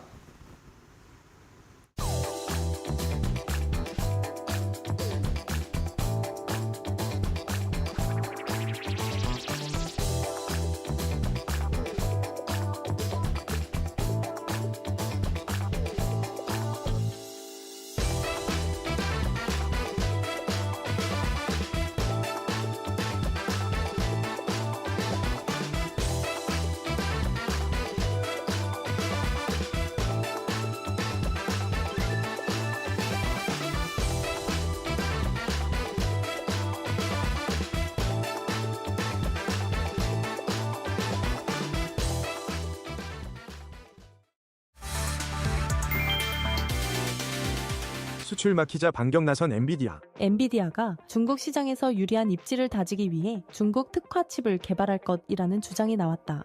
글로벌 정보기술 전문 매체 WCCF테크는 21일 엔비디아가 인공지능 칩을 100% 중국 대상으로 만들어 공급망 불확실성을 보장할 계획이라고 보도했다. 앞서 트럼프 대통령은 엔비디아 AI 칩인 H20의 중국 수출 제한 조치를 발표했다. 엔비디아의 중국 매출이 수십억 달러에 달한다는 점을 감안할 때 회사 측은 막대한 손실이 불가피한 상황이었다. 중국과의 무역에 있어 싱가포르와 말레이시아 등 여러 국가가 관련돼 있다는 점을 감안할 때 엔비디아의 중국에 대한 매출은 추정 수치를 훨씬 초과할 것이라는 관측이 나오는 상황이었다. 이처럼 중국은 현재 엔비디아에게 매우 중요한 국가이기 때문에 젠슨 황 최고 경영자는 미국의 수출 통제 이후 중국으로 대안 마련을 위한 인력을 급히 파견한 것으로 전해진다. 이후 중국 특화 칩 생산 결정이 도출됐다는 것이다.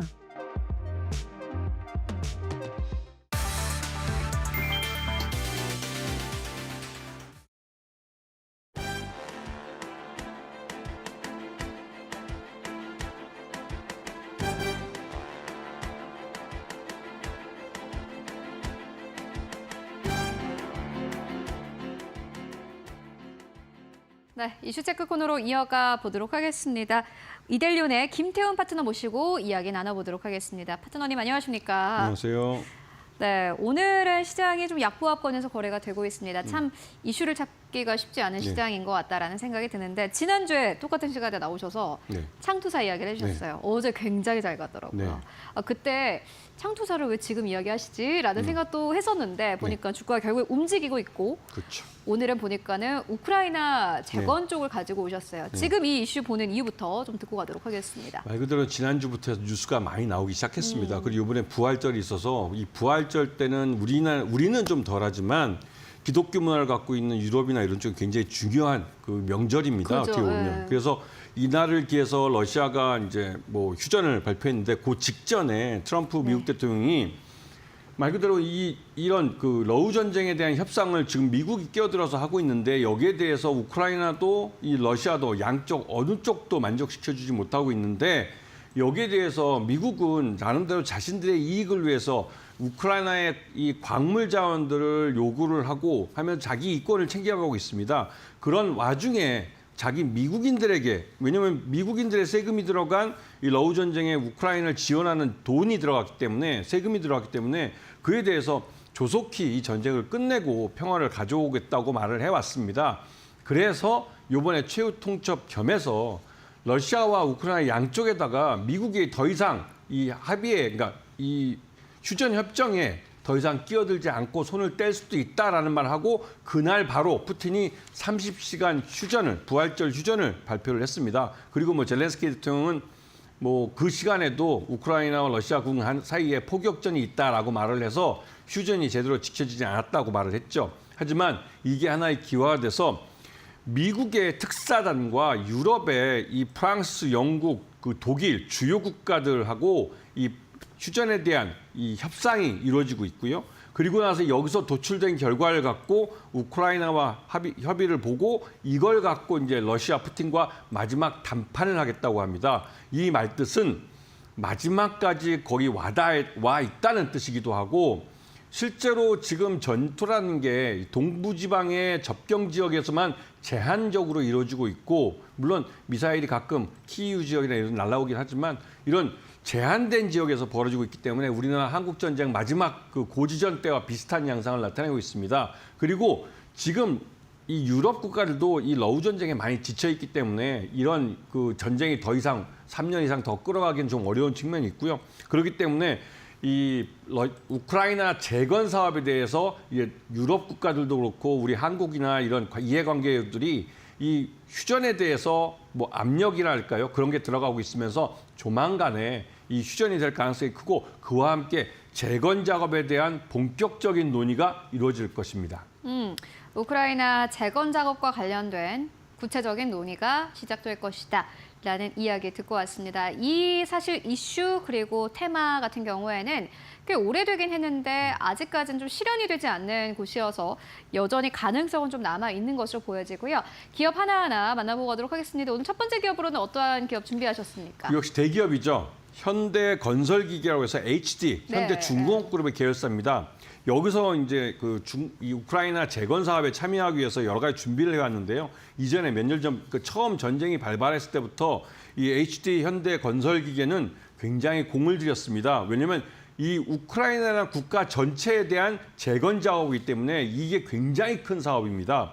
그리고 국가 단위이기 때문에 여기에 들어가는 건설 장비도 몇 년에 걸쳐서 꽤 많은 장비들이 필요하게 된 것이죠. 그렇기 때문에 HD 현대건설기계는 여기에 자기들의 샘플이라고 할 수 있는 굴삭기나 윌도저나 지게차 같은 것들을 샘플로 몇 대를 한 10여 대 정도를 이 우크라이나에 기부도 했습니다. 그러면서 실제로 이 우크라이나 현지에서 이 현대중공업의 이런 장비들을 사용했고 이전에 전쟁 전에도 이미 현대중공업그룹의 이 현대건설기계나 이런 장비 쪽이 우크라이나 건설 장비 시장에 저희 30% 정도를 차지하면서 시장 점유율 1위를 하기도 했었습니다. 그렇기 때문에 더더욱 현대건설기계는 이 시장에 대해서 공을 많이 들이고 있는 것이고 실제로 대기업들 중에 이 우크라이나 재건 사업이 벌어졌을 때 실제로 이 건설 장비들을 여기에 수출할 수 있는 가능성이 높은 그러니까 현실적으로 참여할 가능성이 높은 그런 회사 중에 한 곳입니다. 그렇기 때문에 이 회사를 잘 보셔야 되고 물론 오늘 시장에서 약간 좀 고개를 쳐들면서 오르기 시작하는데요. 매수가는 6만 5천 원을 중심으로 놓고 보시고 목표가는 9만 원을 짧게 보시는데 손절가는 62,500원 좀 짧습니다. 이렇게 보는 이유는 전체적으로 시장 자체가 요즘 미중 간의 이러한 무역 전쟁 때문에 네, 네. 이런 것 때문에도 더더욱 이런 뭐랄까요? 이 시장 리스크가 강화되기 때문에 이런 목표가나 이 손절가 같은 건 좀 짧게 잡는 게 좋습니다. 그리고 시장에서 항상 분할 매수, 분할 매도라는 거, 이 부분을 분명히 기억하시면서 매수할 때는 최대한 분할해서 낮은 매수 단가를 만드는 데 중점을 잡으셔야 되는 겁니다. 그렇기 때문에 이런 점을 잘 보시면서 현대건설기업을 보시면 충분히 좋은 기회를 잡으실 수 있을 겁니다.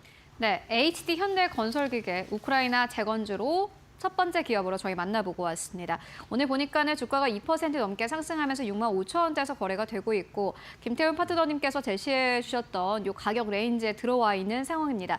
다만 좀 손절가가 약간 짧습니다. 이게 62,000원대인데 지난주에도 62,000원대, 61,000원대까지 갔기 때문에 너무 짧은 거 아니야? 라고 생각하시는 분들도 많겠지만은 사실 시장의 변동성이 크기 때문에 이렇게 손절가를 잡은 거다라는 이야기까지 듣고 왔고요. 보니까는 기관의 수급이 계속해서 들어오고 있습니다. 10거래일 동안 기관이 하루도 빼지 않고 샀고요. 그만큼 주가도 빨리 올라왔습니다. 57,000원대에서 64,000원대.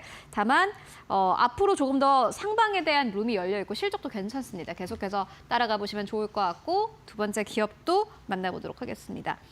두 번째 기업은 어떤 기업 준비하셨습니까? 두 번째는 대동입니다. 네. 이 대동이라는 기업은 우리나라에서 농기계 쪽으로 굉장히 유명한 회사고 이게 농슬라라는 말을 들을 정도로 맞습니다. 대단히 이쪽 분야의 기술력을 갖고 있는 회사입니다.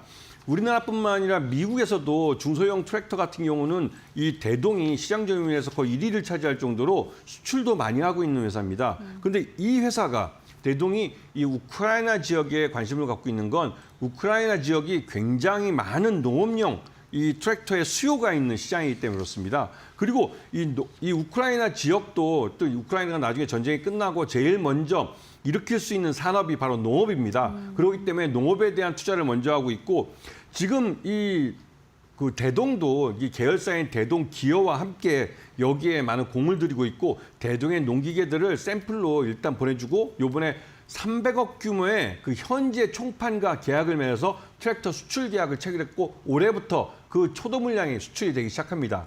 그리고 요번에 지난번에 기증했던 것들은 이 우크라이나 국영 농업대학에서 트랙터를 교보제로 사용하면서 이 우크라이나인들에게 그러니까 대동의 이 트랙터를 교육시키는 그런 일을 하고 있죠. 그리고 또 한편으로도 이 대동이 기술력이 대단하다는 게 농업 기계를 무인화하고 있습니다. 이거는 우리나라도 마찬가지인데요. 농업 인구가 굉장히 노령화되면서 노인분들이 이 농기계를 사용하는데 좀 한계가 있습니다. 그러다 보니 농기계 자체를 무인화시켜서 사람이 필요 없이 기계, 인공지능이 이걸 직접 자율주행으로 운전할 수 있도록 만들면 농업 쪽에서도 이 인력이 굉장히 적게 필요하겠죠. 우크라이나가 그만큼 전쟁으로 인해서 젊은 일할 수 있는 인력이 많이 줄었습니다. 그런 부분까지 감안을 해서 대동 같은 경우는 매수가 1,500원을 제시해드리는데 이미 주가가 훌쩍 넘어버렸죠. 그리고 그 손절가는 일단 10,000원을 제시해 주는데 지금 아까 앞에서 말씀드렸듯이 지금 시장 리스크가 클 때입니다. 지금 당장은 이쪽이 좀 살짝 올라가 주고 있지만 또 어떤 변동성이 발생하면 순식간에 주가가 더 폭락할 수 있기 때문에 이런 부분 때문에 좀 조심해 접근할 필요가 있고요. 목표가는 일단은 1,500원의 매수가에 대해서 16,000원을 제시해 줍니다. 그 16,000원 가격은 지난해 실적이 별로 좋지 않았지만 지난해 실적은 일시적인 실적이고요. 이걸 반영했을 때 16,000원 정도는 밸류에이션이 나오는 그런 주가이기 때문입니다. 네, 알겠습니다.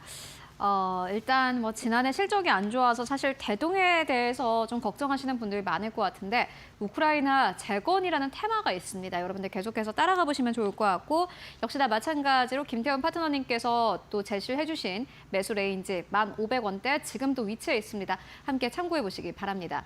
이어서 또 세 번째 기업도 만나봐야 될 텐데 워낙 테마 안에는 많은 기업들이 있기 때문에 모두 다 보기는 힘들고요. 오늘 가지고 오신 이 세 가지 기업이 결국에는 김태훈 파트너님께서 보시는 기업이다. 이렇게 보면 될까요? 네.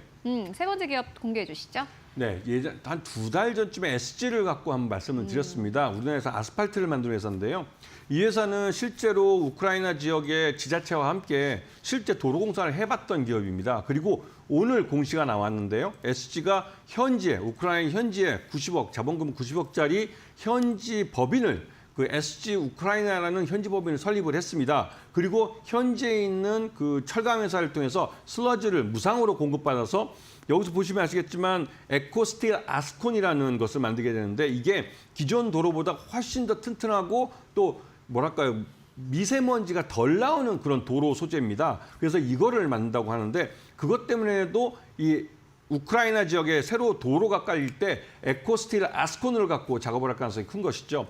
그런데 SG는 무엇보다도 이 내수, 왜냐하면 이 아스콘 자체가 굳어버리면 사용할 수 없기 때문에 내수 위주의 회사였는데 이 회사가 포스코 인터내셔널과 만나면서 인도와 인도네시아 시장에 진출을 했습니다. 그리고 그 지역에서 매출을 실제 일으키고 있고 실제로 그러면서 우크라이나 현지에도 이번에 진출을 해서 그 실제로 이제 우크라이나 이 재건 사업에 참여할 수 있는 기틀을 마련했습니다. 그렇기 때문에 SG를 잘 보셔야 되는데 다만 지금 현재 보면 BW에 대한 주식 전환이 계속 이루어지고 있습니다. 그 물량이 계속 몇십만 주씩 쏟아져 나오고 있는데요.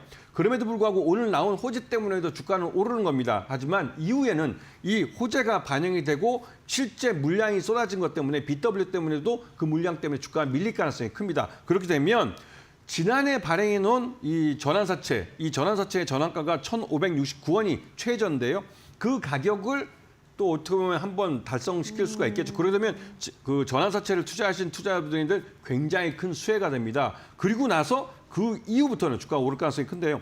매수가 1,600원을 제시해 드리는데 이거는 이 BW 물량이 계속 쏟아지고 주가가 흘러내렸을 때를 감안해서 제시하기 때문에 지금 주가하고는 꽤 큰 괴리감이 있습니다. 그러네요. 그리고 매수가 1,600원에 손절가는 1,500원 짧게 제시해드리고 이 1,600원 매수가 할 때 목표가는 3,000원인데요. 올해 SG는 흑자로 전환할 가능성이 그것 때문에 높습니다. 이거는 국내 경기가 굉장히 침체돼 있지만 해외 쪽에서 매출이 꽤 크게 나오고 있고 국내에서도 경기 부양책을 내놓을 가능성이 신정부가 들었으면 경기 부양책을 내놓을 가능성이 크기 때문에 그런 면에서 SG의 실적이 개선될 가능성이 큰 그런 상황입니다. 네, SG까지 만나보고 왔는데 이게 이제 가격 전략이 중요할 것 같습니다. 김태훈 파트너님께서 보시는 어떠한 좀 포인트가 있는데 바로 이 BW와 관련해서 아마 이게 이제 물량이 나오게 되면 주가가 떨어지지 않겠느냐. 지금 2,400원이기 때문에 매수가 1,600원으로 나와 있습니다. 좀 잘못된 거 아니야? 라고 생각하실 수 있겠지만 이게 아마 주가가 떨어질 그러한 좀 이슈가 있기 때문에 그때까지 보자. 라고 가격 전략 정확하게 세워가도록 하겠습니다. 네, 세 가지 기업 만나보고 왔고요. 지금까지 김태훈 파트너와 함께 이야기 나눠봤습니다. 말씀 고맙습니다. 고맙습니다.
마켓 무어입니다. 미국 달러의 가치가 속절없이 급락하고 있습니다. 달러화 지수의 경우에는요, 올해 들어만 10% 가까이 급락하고 있는 모습인데요.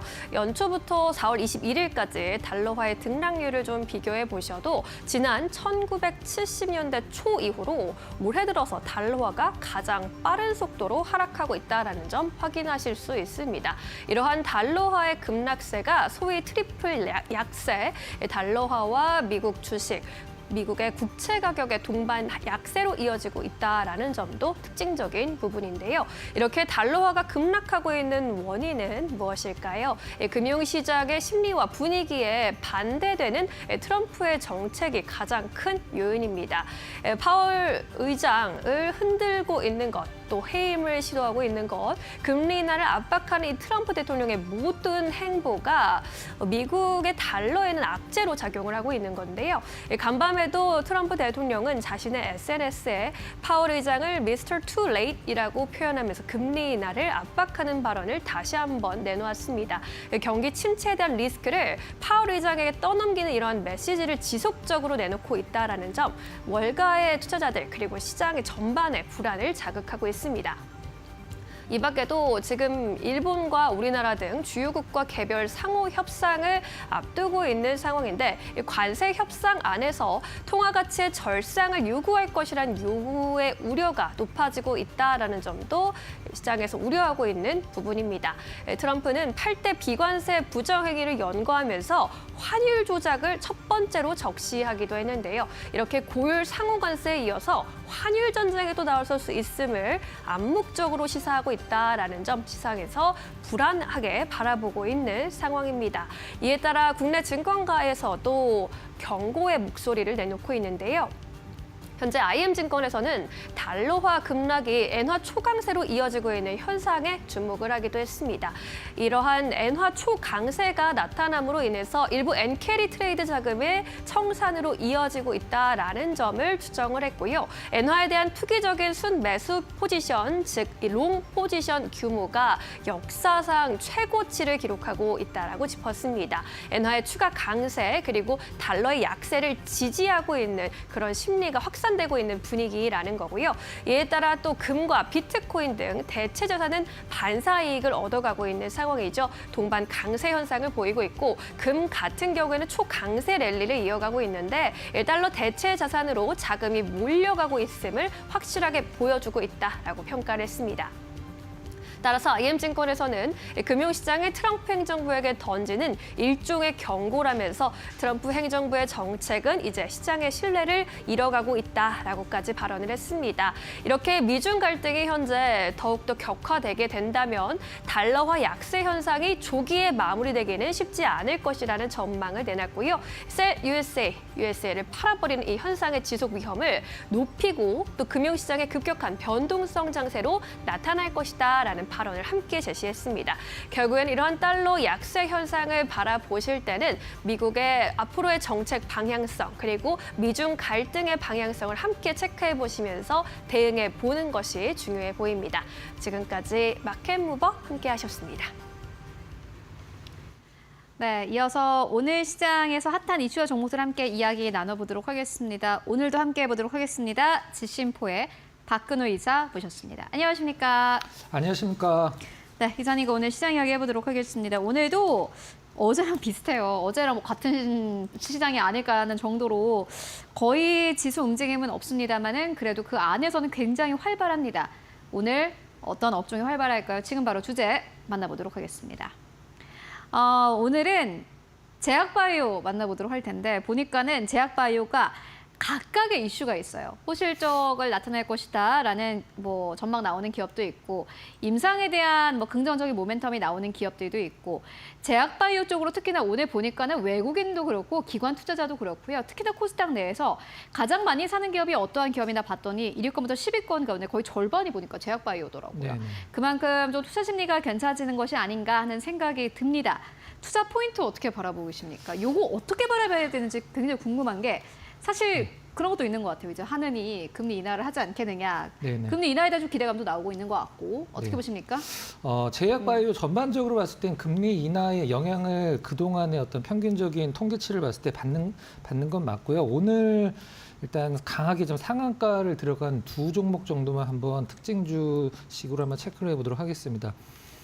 일단 신라젠, 그다음에 네이처셀. 네이처셀은 사실 과거에 상장 폐지됐던 RNL 바이오라고 보는 게 맞겠죠. 이제 라정찬 회장 관련돼서 주가 조작 혐의로 일단 어떤 1심에서 무죄인가 받았고 2심에서는 집행유예 받은 걸로 제가 이제 기억을 하는데, 그다음에 헬릭스미스. 이제 제가 이 세 종목을 왜 말씀을 드리느냐 하면, 신라젠, 헬릭스미스, 그다음에 네이처셀 말고 과거 이제 RNL 바이오. 정말 시장에서 큰 기대를 받았다가 그 다음에 주가도 뭐 그만큼 상승을 했고 일단 주가의 하락 정점을 찍고 난 후에 주가의 하락도 뭐 길게는 뭐 30분의 1까지 빠진 기업도 있긴 한데 최근에 좀 주가에 어떤 모멘텀도 생기면서 살아날 기미가 보여서 고생을 좀 굉장히 많이 하고 계신 주주분들한테는 굉장히 고무적인 주가 흐름이라고 말씀을 좀 드리고 싶은데 한번 신라젠서부터 한번 좀 짚어보도록 하겠습니다. 전 신라젠은 한동안 좀 주가 흐름 안 봤었는데 오늘 신라젠 상한가 가면서 일단은 좀 어떤 시가총액을 봤더니 아직도 4천억이라는 걸 보고 좀 약간 깜짝 놀라긴 했는데 좋은 소식이 좀 나오고 있는 것 같아요. 일단 뭐 우리나라 식약처 말고 이제 FDA에 F자만 붙어도 일단은 뭐 바이오텍 기업들은 이제 상승하는 건 당연한 부분이긴 한데 최근에 나온 재료는 일단은 뭐 급성 골수성 백혈병 환자 대상 임상 확대를 승인을 했다라는 어떤 뉴스와 함께 오늘 이제 시초가는 사실 그렇게 좀 높진 않았습니다만은 전일보다 높았습니다만은 뭐 거의 점상과 비슷한 그런 건 아니었죠. 소식이 전해진 것 치고는 밑꼬리 열고 다시 상한가를 들어간 부분인데 신라젠이 최근에 좀 행보를 보면 일단은 뭐 네덜란드 바이오 기업이죠. 크로스바이오 온콜로지 홀딩스로부터 바이오마커 특허권을 35억에 사왔다. 그 다음에 우성제약을 총 100억 원에 인수를 했다. 90억 원으로 산 거고 10억 원 이제 CB로 알고 있는데 신라젠이 지금 돈이 이제 사내 유보금이 이제 현금이 어느 정도 있는지를 한번 좀 살펴보려고 최근에 한 5년 동안 걸 한번 좀 살펴봤는데 삼자 배정 유증이랑 그 다음에 사채 발행으로 한 1,200억 정도를 이제 사내에다 이제 유보금을 쌓아놨는데 그 이제 5년 동안 쌓아놓은 거기 때문에 매년 한 200억 정도 적자로 지금 현금은 그렇게 많은 것 같지는 않아요. 근데 이런 부분을 좀 살펴보시고 저는 신라젠보다도 네이처셀이 좀 눈길이 좀 많이 간다라고 생각을 하고 있는데 일단 그 조인트 스템이죠. 일본의 이제 미국 FDA에서 이제 임상 3상 최종 실험을 인증을 받았다라고 말씀드려야 될 것. 21년도에 제 기억으로는 21년도에 그 네이처셀이 식약처에서 이 조인트 스템 관련해서 품목 허가가 반려가 됐었어요. 근데 그때 반려가 된 이유가 좀 약간 시장에서도 좀 약간 설왕설래가 좀 있긴 했었습니다만은 우리나라 식약처에서 지금 네이처셀 조인트 스템 왜 반려를 했느냐면 식약처에서 통계적으로는 유의미하지만 임상적으로는 유의미하지 않다라고 딱 못을 박았는데 이건 이제 무슨 말이냐면 일단은 수치는 이제 뭐 퇴행성 관절염 관련된 이제 주사이기 때문에 통증 수치라는 게 있는데 통증 수치는 좀 줄어들긴 했는데 그게 환자가 크게 어떤 느낄 만큼 어떤 임상적으로 유의미하지 않다라고 어떤 발표가 됐었었는데 이번에 이제 FDA에서 발표가 나면서 미국에서 이제 좀 간단한 임상 실험만 하면 품목 허가 신청이 가능한데 가장 재미있는 부분이 있습니다. 제가 과거에 이제 HLB 관련돼서 좀 분석을 했을 때 재미있는 단어가 하나 나오는데 거기에도 지금 네이처셀도 같이 나오고 있어요. 그 단어가 뭐냐면 오픈 라벨이라는 단어가 나옵니다. 우리가 임상 실험을 할 때 오픈 라벨이라는 건 뭐냐면 이제 환자들한테 임상 환자들한테 이거 뭐 네이처셀에서 만든 어떤 그 사실 네이처셀에서 만든 건 아니죠. 알바이오에서 만든 건데 조인트 스텐 약을 이제 주입을 할 겁니다. 이렇게 알려주고 넣는 것과 우리가 보통 플라시보 효과라고 해서 이게 지금 뭐 생리 식염수가 들어가는 건지 진짜 약이 들어가는 건지를 안 알려주고 이제 하는 게 있는데 미국에서 이제 이번에 기사화된 걸로 바탕에서 보면 오픈 라벨을 공고를 했다라고 그래요. 그래서 HLB가 사실 그 동남아에서 임상 실험하고 실험 자체를 임상 시험을 오픈 라벨로 해서 FDA에서 과거에 계속 반려가 된 이유가 가장 큰 이유가 그거였었거든요. 근데 이번에 네이처셀에서 왜 오픈 라벨을 공고를 받았는지는 일단은 조금 더 좀 살펴봐야 될 것 같고요. 시장에서 이제 그 오랫동안 좀 약간 소위 물려 계셨던 분들은 상당히 좀 계속적으로 올라가면서 좋은 좀 주가 반등이 나와서 손실도 줄이고 수익으로 전환됐으면 좋긴 하겠습니다만 이제 살려고 하는 분들이 이제 문제가 되는 거죠. 일단 이런 바이오 기업들 살 때 가장 좀 약간 갈등이 되는 건 상한가가 풀리면 약한 거고 상한가가 계속 가면 사기는 힘들고 그 두 개가 가장 좀 문제인데 저는 바이오 기업을 사실 이렇게 생각을 합니다. 우리가 뭐 반도체를 공부를 하고 조선을 공부를 하고 뭐 방산을 공부를 하고 여러 가지 공부를 할 때 산업적인 부분, 여러 가지 부분들을 이제 분석을 해서 내가 최종적으로 결론을 내릴 수가 있는데 바이오는 사실 그게 불가능합니다. 기업 입장에서 뭐 임상, 이상 성공을 위해서 최선의 노력을 다하겠습니다. 이거 외에는 내가 그 기업에 대해서 알 수 있는 부분들이 없거든요. 그래서 하이 리스크, 하이 리턴이 바이오의 대표적인 어떤 특징이라고 할 수 있는데 저는 만약에 오늘 말씀드린 신라젠과 네이처셀 두 개 종목 중에 하나를 고른다라고 하면 저는 네이처셀이 훨씬 더 좀 약간 가능성이 높지 않나 개인적으로는 그렇게 좀 생각을 하고 있고요. 시장에서 일단 시가총액도 높이 처지는 이유도 다 따로 있다라고 생각을 하고 있습니다. 하지만 일단 이 바이오텍 관련 기업들을 한번 좀 약간 그 손실이 나기 시작하면 급등 후에 사셨을 때 손실이 나기 시작하면 상당히 좀 오랫동안 보유를 해야 된다는 것은 좀 감안을 하시고 보시기 바랍니다. 네, 알겠습니다. 네이처셀, 신라젠까지 만나보고 왔습니다. 그렇다면은 오늘 시장에서도 주목할 만한 이슈들 어떤 것들이 있을까요? 이어서 신민영 앵커가 정리해드립니다. 마켓 무버입니다. 이번 주는 미국의 어닝 시즌 2주차로 본격적인 실적 발표가 줄줄이 예고되어 있습니다. 특히 빅7 기업들의 실적을 확인할 수 있게 되는데요. 자세한 일정부터 좀 체크해 보도록 할까요? 먼저 이번 주에는 테슬라 그리고 구글의 모기업 알파벳이 실적을 공개할 예정입니다. 그리고 다음 주 4월 30일에는 메타와 마이크로소프트, 다음 날인 5월 1일에는 아마존과 애플의 실적을 공개할 예정입니다. 다음 주는 그야말로 실적 슈퍼위크가 될 것으로 보이는데요. 사실 이번에 불확실한 매크로 환경이 이어지고 있기 때문에 주요 기업들이 앞으로 실적의 가이던스, 추정치를 내놓지 않을 것이라는 분석도 나타나고 있는 상황입니다. 주요 기업들은 어떤 이야기를 내놓게 될까요? 먼저 이번 주에 실적을 발표하는 알파벳의 경우에는 매출이 892억 달러, 순이익은 247억 달러로 각각 전년 동기 대비 11%와 4% 증가할 것으로 예상이 되고 있습니다. 주당 순이익 EPS의 경우에도 전년 대비 소폭 증가할 것으로 예상이 되고 있는데요. 광고비와 인공지능 관련해서 자본 지출 투자 내역이 어느 정도였는지 또 향후의 투자 규모는 어느 정도인지를 잘 확인해 봐야 할 것으로 보입니다. 또 최근에 미국 연방법원에서 판결을 반독점법 위반으로 받게 됐는데 이에 대한 회사의 입장은 어떤지도 함께 체크해 볼 필요가 있겠습니다. 알파벳은 소프트웨어 위주의 사업을 하고 있는 기업이기 때문에 최근에 관세 영향에서는 비교적 자유로울 것이라는 분석도 받아가고 있는데요. 모건 스탠리에서는 알파벳과 메타, 아마존까지는 다른 인터넷 IT 기업들보다는 관세 어려움 잘 헤쳐나갈 것으로 보기도 했습니다. 하지만 디지털 광고 수익이 약화되는 등 거시적인 경제 약화 상황에 영향을 받을 수 있는 만큼 관세의 파급 효과도 잘 체크해야 한다라고 조언을 하고 있습니다. 다음 주에 실적을 내놓을 예정인 마이크로소프트에 대한 의견도 살펴보도록 할까요?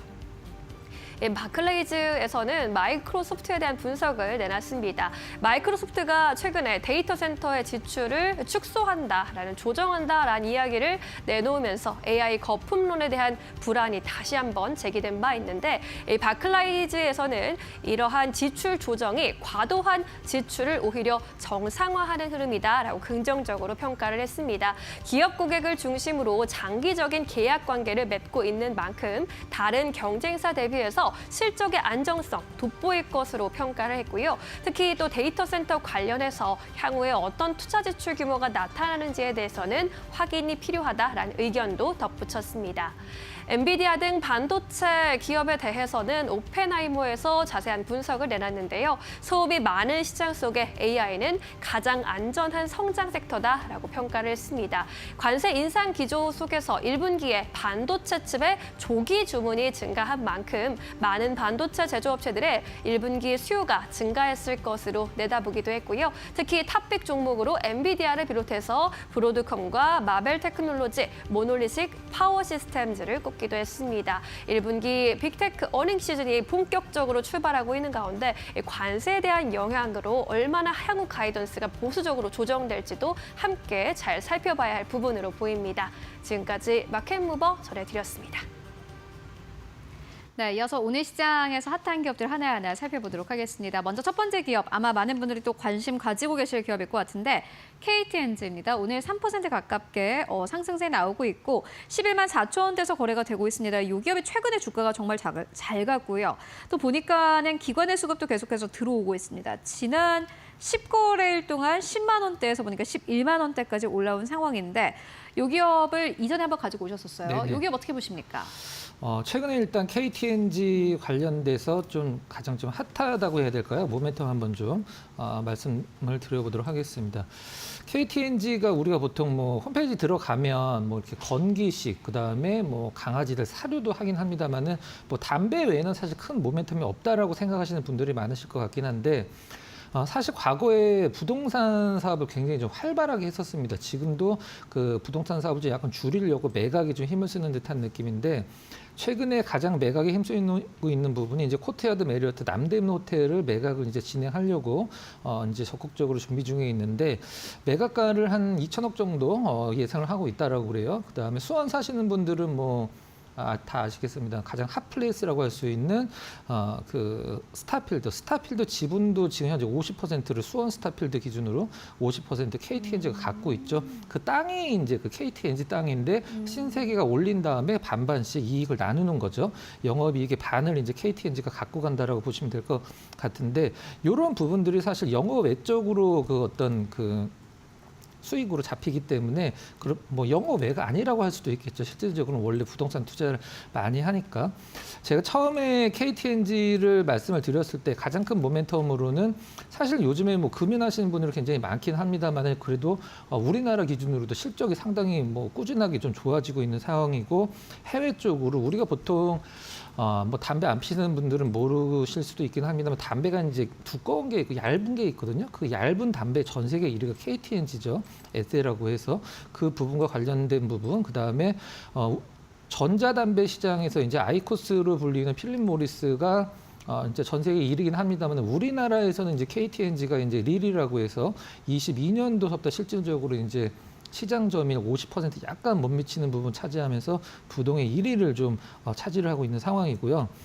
아무래도 이제 캐파가 좀 약간 한정되어 있는 기업이다 보니까 이제 증설을 해서 캐파를 늘리는 게 가장 이제 매출과 영업이익을 늘리는 가장 간단한 방법이 될 텐데 최근에 이제 공장 증설과 관련된 부분 잠깐 말씀드리면 과거 이제 터키죠. 티르키의 공장 증설을 앞두고 있는 상황이고요. 이제 연간 한 120개비 정도 일단 더 만들 수 있다라고 합니다. 그다음에 인도네시아 공장도 추가 증설, 그다음에 카자흐스탄 공장 신공장을 올해 이제 좀 완공을 앞두고 있기 때문에 KTNG 쪽이 지금 실적이 좋아지는 이유가 우리나라도 뭐 나쁘진 않습니다만 전자담배로 이제 해외 쪽으로 굉장히 그 급성장을 하고 있기 때문에 일단 부동산을 우리가 좀 약간 신경을 끄고 매각을 하고 팔 수 있는 거는 담배 사업 쪽으로 일단 치중을 하겠다라고 이제 KTNG 쪽은 계속적으로 시장에 어필을 하고 있는 부분이고요. 좀 약간 유의미 있는 자료 한번 좀 보여드리면서 말씀을 좀 이어가도록 하겠습니다.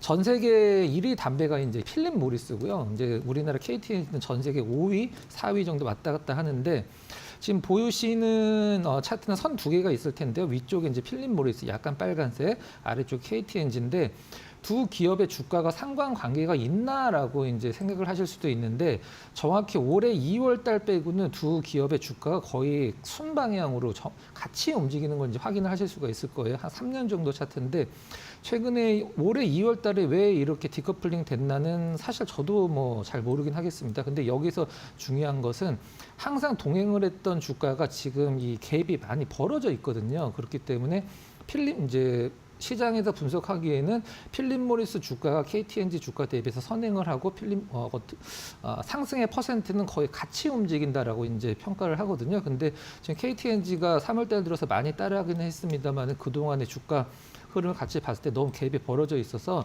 윗단을 좀 열어놓을 필요성이 있다라고 해서 KTNG를 다시 한번 말씀드려봤습니다. 네, KTNG 만나보고 왔습니다. 이어서 두 번째 기업 바로 만나볼게요. 두 번째 기업은 신성 ENG입니다. 오늘 주가가 시간이 가서 더 잘 갑니다. 26% 넘게 급등세 1,600원대에서 거래가 되고 있는데 결국에는 태양광 쪽이 오늘 가네요. 네. 어떻게 보세요? 일단 요거를 제가 이제 원고를 쓸 때 한 3%, 4% 정도였었는데 막판에 좀 약간 스퍼트가 좀 나오는데 우리가 보통 태양광 관련주 하면은 뭐 신성 ENG가 사실 우리나라 태양광 1세대거든요. 가장 먼저 시작했다라고 봐도 이제 무방하고 그다음에 OCI가 아니라 OCI 홀딩스입니다. 태양광은 그다음에 뭐 하나솔루션 보고 있는데 하나솔루션은 지금 태양광보다도 이 화학 쪽, 에틸렌 쪽에서 실적이 개선되기 전까지는 전 좀 약간 보수적으로 봐야 된다고 생각을 하고 있고 OCI 괜찮은데 신성 ENG도 나름대로 일단 다른 태양광 기업들과 주가 흐름이 좀 약간 다르거든요. 근데 제가 오늘 신성 ENG를 좀 약간 준비한 이유는 지금 신성 ENG 쪽에서 강력하게 좀 드라이브를 걸고 있는 부분이 태양광보다도 지금 액침 냉각과 관련돼서 기업 외적으로 좀 약간 액침 냉각을 어떤 신성장 사업을 꼽겠다라고 해서 시장에 상당히 많이 좀 약간 그 발표를 하고 있는 부분이에요. 그 부분과 관련돼서 조금 더 이제 업데이트를 할 필요성이 있긴 합니다만은 일단 뭐 태양광은 깔고 가는 거고 그 다음에 시장에서 가장 핫한 액침 냉각 삼성 SDS 데이터 센터도 신성 ENG가 수주를 한 걸로 알고 있는데 이런 부분들 그 다음에 신성 ENG 같은 경우는 우리 클립 눈물로도 많이 유명한 기업이잖아요. 반도체 기업들 삼성전자, 하이닉스 가보면 천장이 다 공기청정기입니다. 아예 천장 전체가 다 공기청정기인데 그 이제 그 FFU라고 그 부분도 신성 ENG가 뭐 굉장히 좀 큰 모멘텀. 지금 삼성 평택은 좀 약간 투자가 지연되면서 공장의 어떤 건설 속도가 느려지고 있는데 다시 투자가 재개된다라고 하면 신성 ENG가 클린룸 쪽에서는 가장 좀 약간 좋은 어떤 실적 증가를 나타낼 수 있다라고 보시면 될 것 같고요. 차트 잠깐만 간단히 살펴보도록 하겠습니다. 지금 이제 OCI 흐름과 이제 신성 ENG 흐름을 보면 좀 약간 다르긴 한데 최근에 뭐 그 신재생에너지 태양광 사실 이게 뭐 정부가 바뀌면 모멘텀이 생길 수밖에 없는 부분이고 반대로 원자력 쪽은 약간 좀 모멘텀이 다운될 가능성이 높긴 한데 신성 ENG가 지금 태양광 쪽에서는 그래도 주가 흐름이 가장 높고 이제 5호권 들어서 좀 퍼포먼스 가장 잘 나오고 있기 때문에 태양광 쪽에서는 좀 약간 작지만 그래도 가장 좀 눈여겨 볼 만한 기업이다. 이렇게 정리를 하도록 하겠습니다. 네, 신성 ENG까지 만나보고 왔습니다. 네, 지금까지 박근호 이사와 함께 이야기 나눠봤습니다. 말씀 고맙습니다.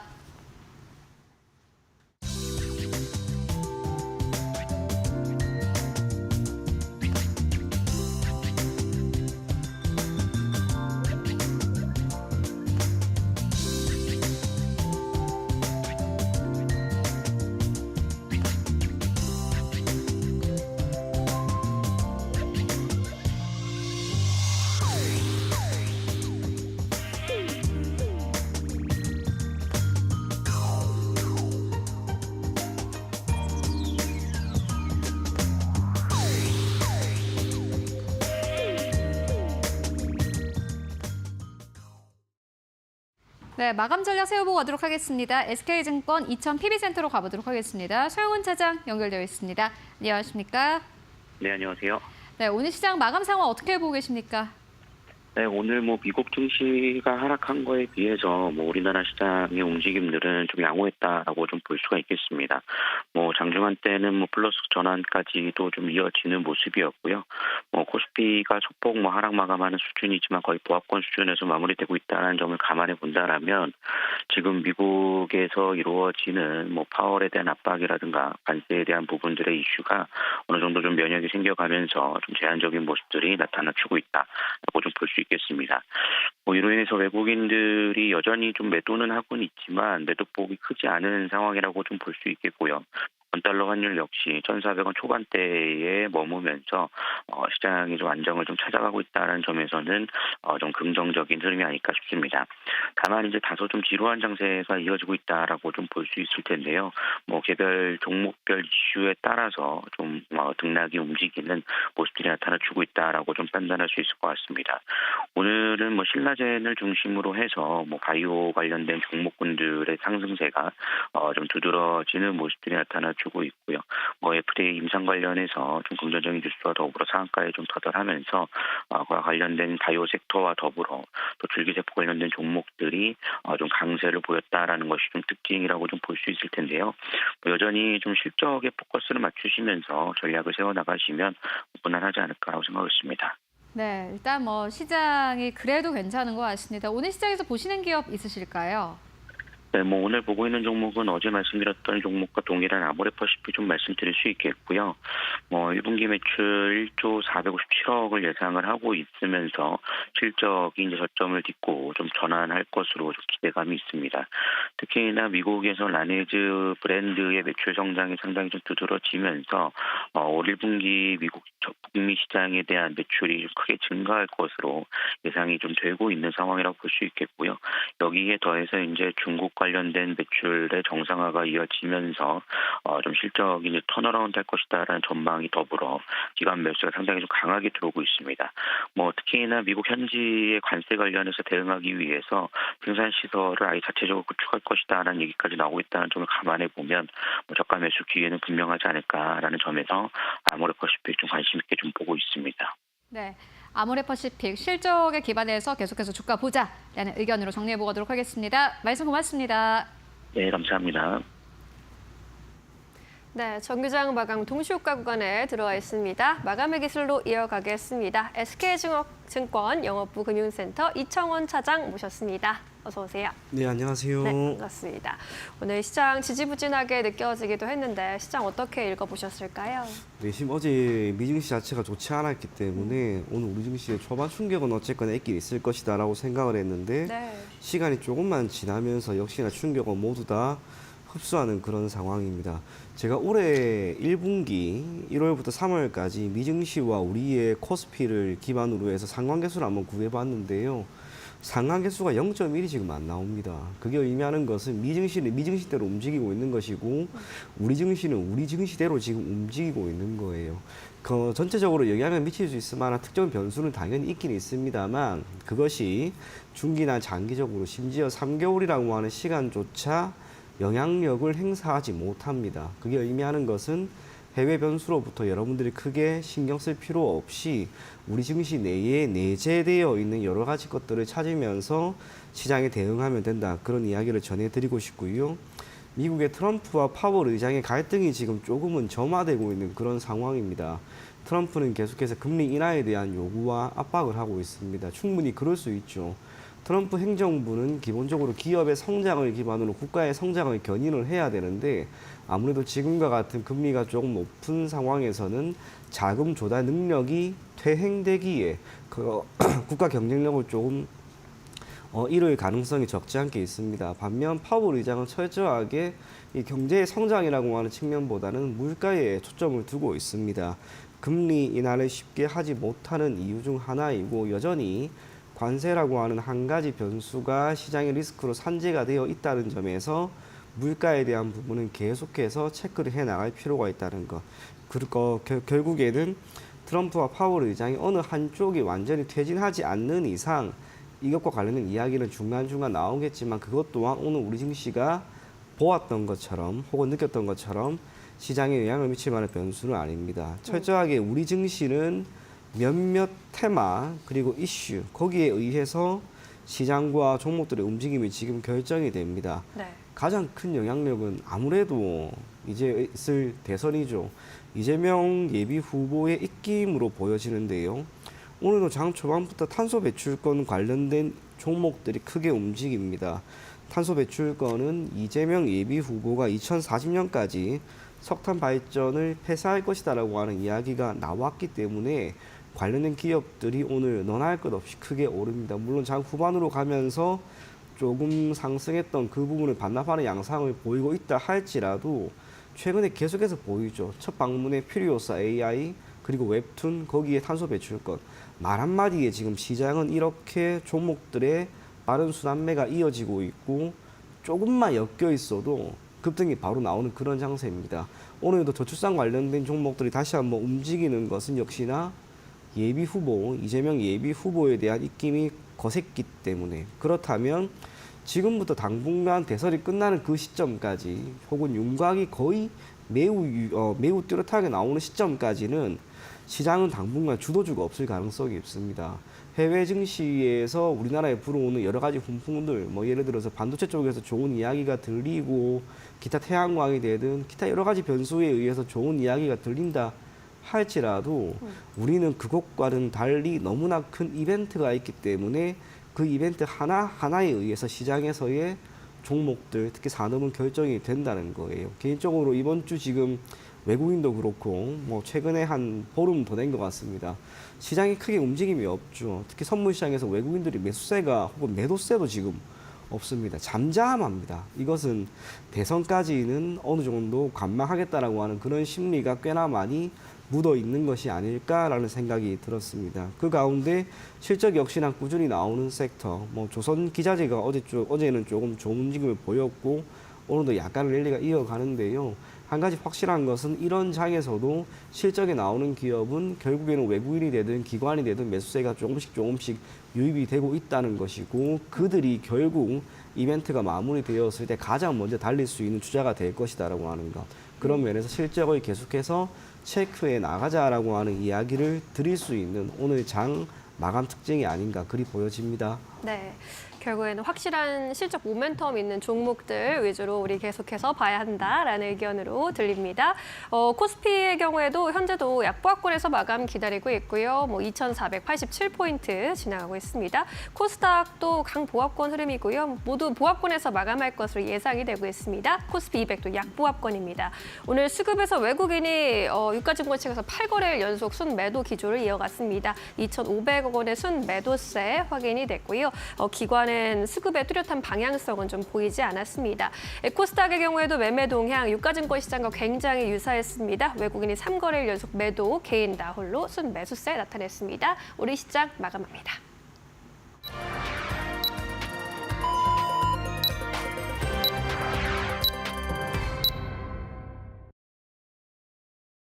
네, 4월 22일 화요일장 모두 다 마무리가 됐습니다. 여러분들 오늘도 고생 많으셨습니다. 어제에 이어서 오늘까지 이 코스피 코스닥 한국의 양시장은 모두 다 사실상 지수만 봤을 때는 크게 변동이 없었습니다. 뭔가 활발하게 움직이는 시장은 아닙니다만은 그럼에도 불구하고 악재는 크게 없어서 지금은 관망 기조가 유지되고 있다라고 보시면 될 것 같습니다. 사실 간밤 뉴욕 증시 3대 지수가 일제히 하락을 했음에도 불구하고 한국 시장은 크게 빠지지 않았는데요. 외환 시장이 안정화되고 있기 때문입니다. 외국인 수급이 좋지 않았지만은 그래도 외환 시장이 이렇게 안정화되고 있다 보니 외국인들이 언젠가는 돌아오지 않을까 하는 기대감도 있고요. 또 이제 이번 주에 많은 기업들 실적을 발표를 합니다. 실적에 따라서 한국의 기업들도 또 움직일 수 있다라는 기대감 나오고 있는데 그렇다면 오늘 시장 지수는 어느 정도에서 마감했을까 바로 만나보시죠. 네, 코스피가 2,486선 그대로 유지했습니다. 이게 퍼센테이지로만 봤을 때는 0.07%입니다. 거의 움직임 없었고요. 1.78포인트가 살짝 내리면서 거래 마감했습니다. 코스닥도 0.09%의 상승세, 방향은 상승이었다. 이렇게 보시면 될 것 같고 역시나 마찬가지로 움직임 폭 자체는 크지 않았습니다. 716선에서 거래 마감했고요. 달러에 대한 원화의 환율 지금 하단으로 나가고 있는데 1,420원대입니다. 여전히 1,410원대에서 20원대 계속해서 왔다 갔다 하고 있는 모습 보여주고 있습니다. 그렇다면 오늘 시장 시가총액 상위 기업들은 어땠을까요? 이어서 바로 만나보시죠. 네, 오늘 반도체 기업들 삼성전자, SK하이닉스 보시다시피 내리면서 거래 마감했습니다. 삼성전자 55,000원대, SK하이닉스 오늘 1.5% 넘게 하락하면서 17만 3,800원대에서 거래 마감했고요. LG엔솔이 약보합권에서 거래 마감했습니다. 오늘 밤엔 또 테슬라가 실적을 발표합니다. 요 테슬라에 들어가는 배터리 기업들, LG엔솔과 같은 기업들 여러분들 또 내일 주가 흐름 잘 보셔야 될 것 같은데 앞으로 가이던스가 중요하겠죠.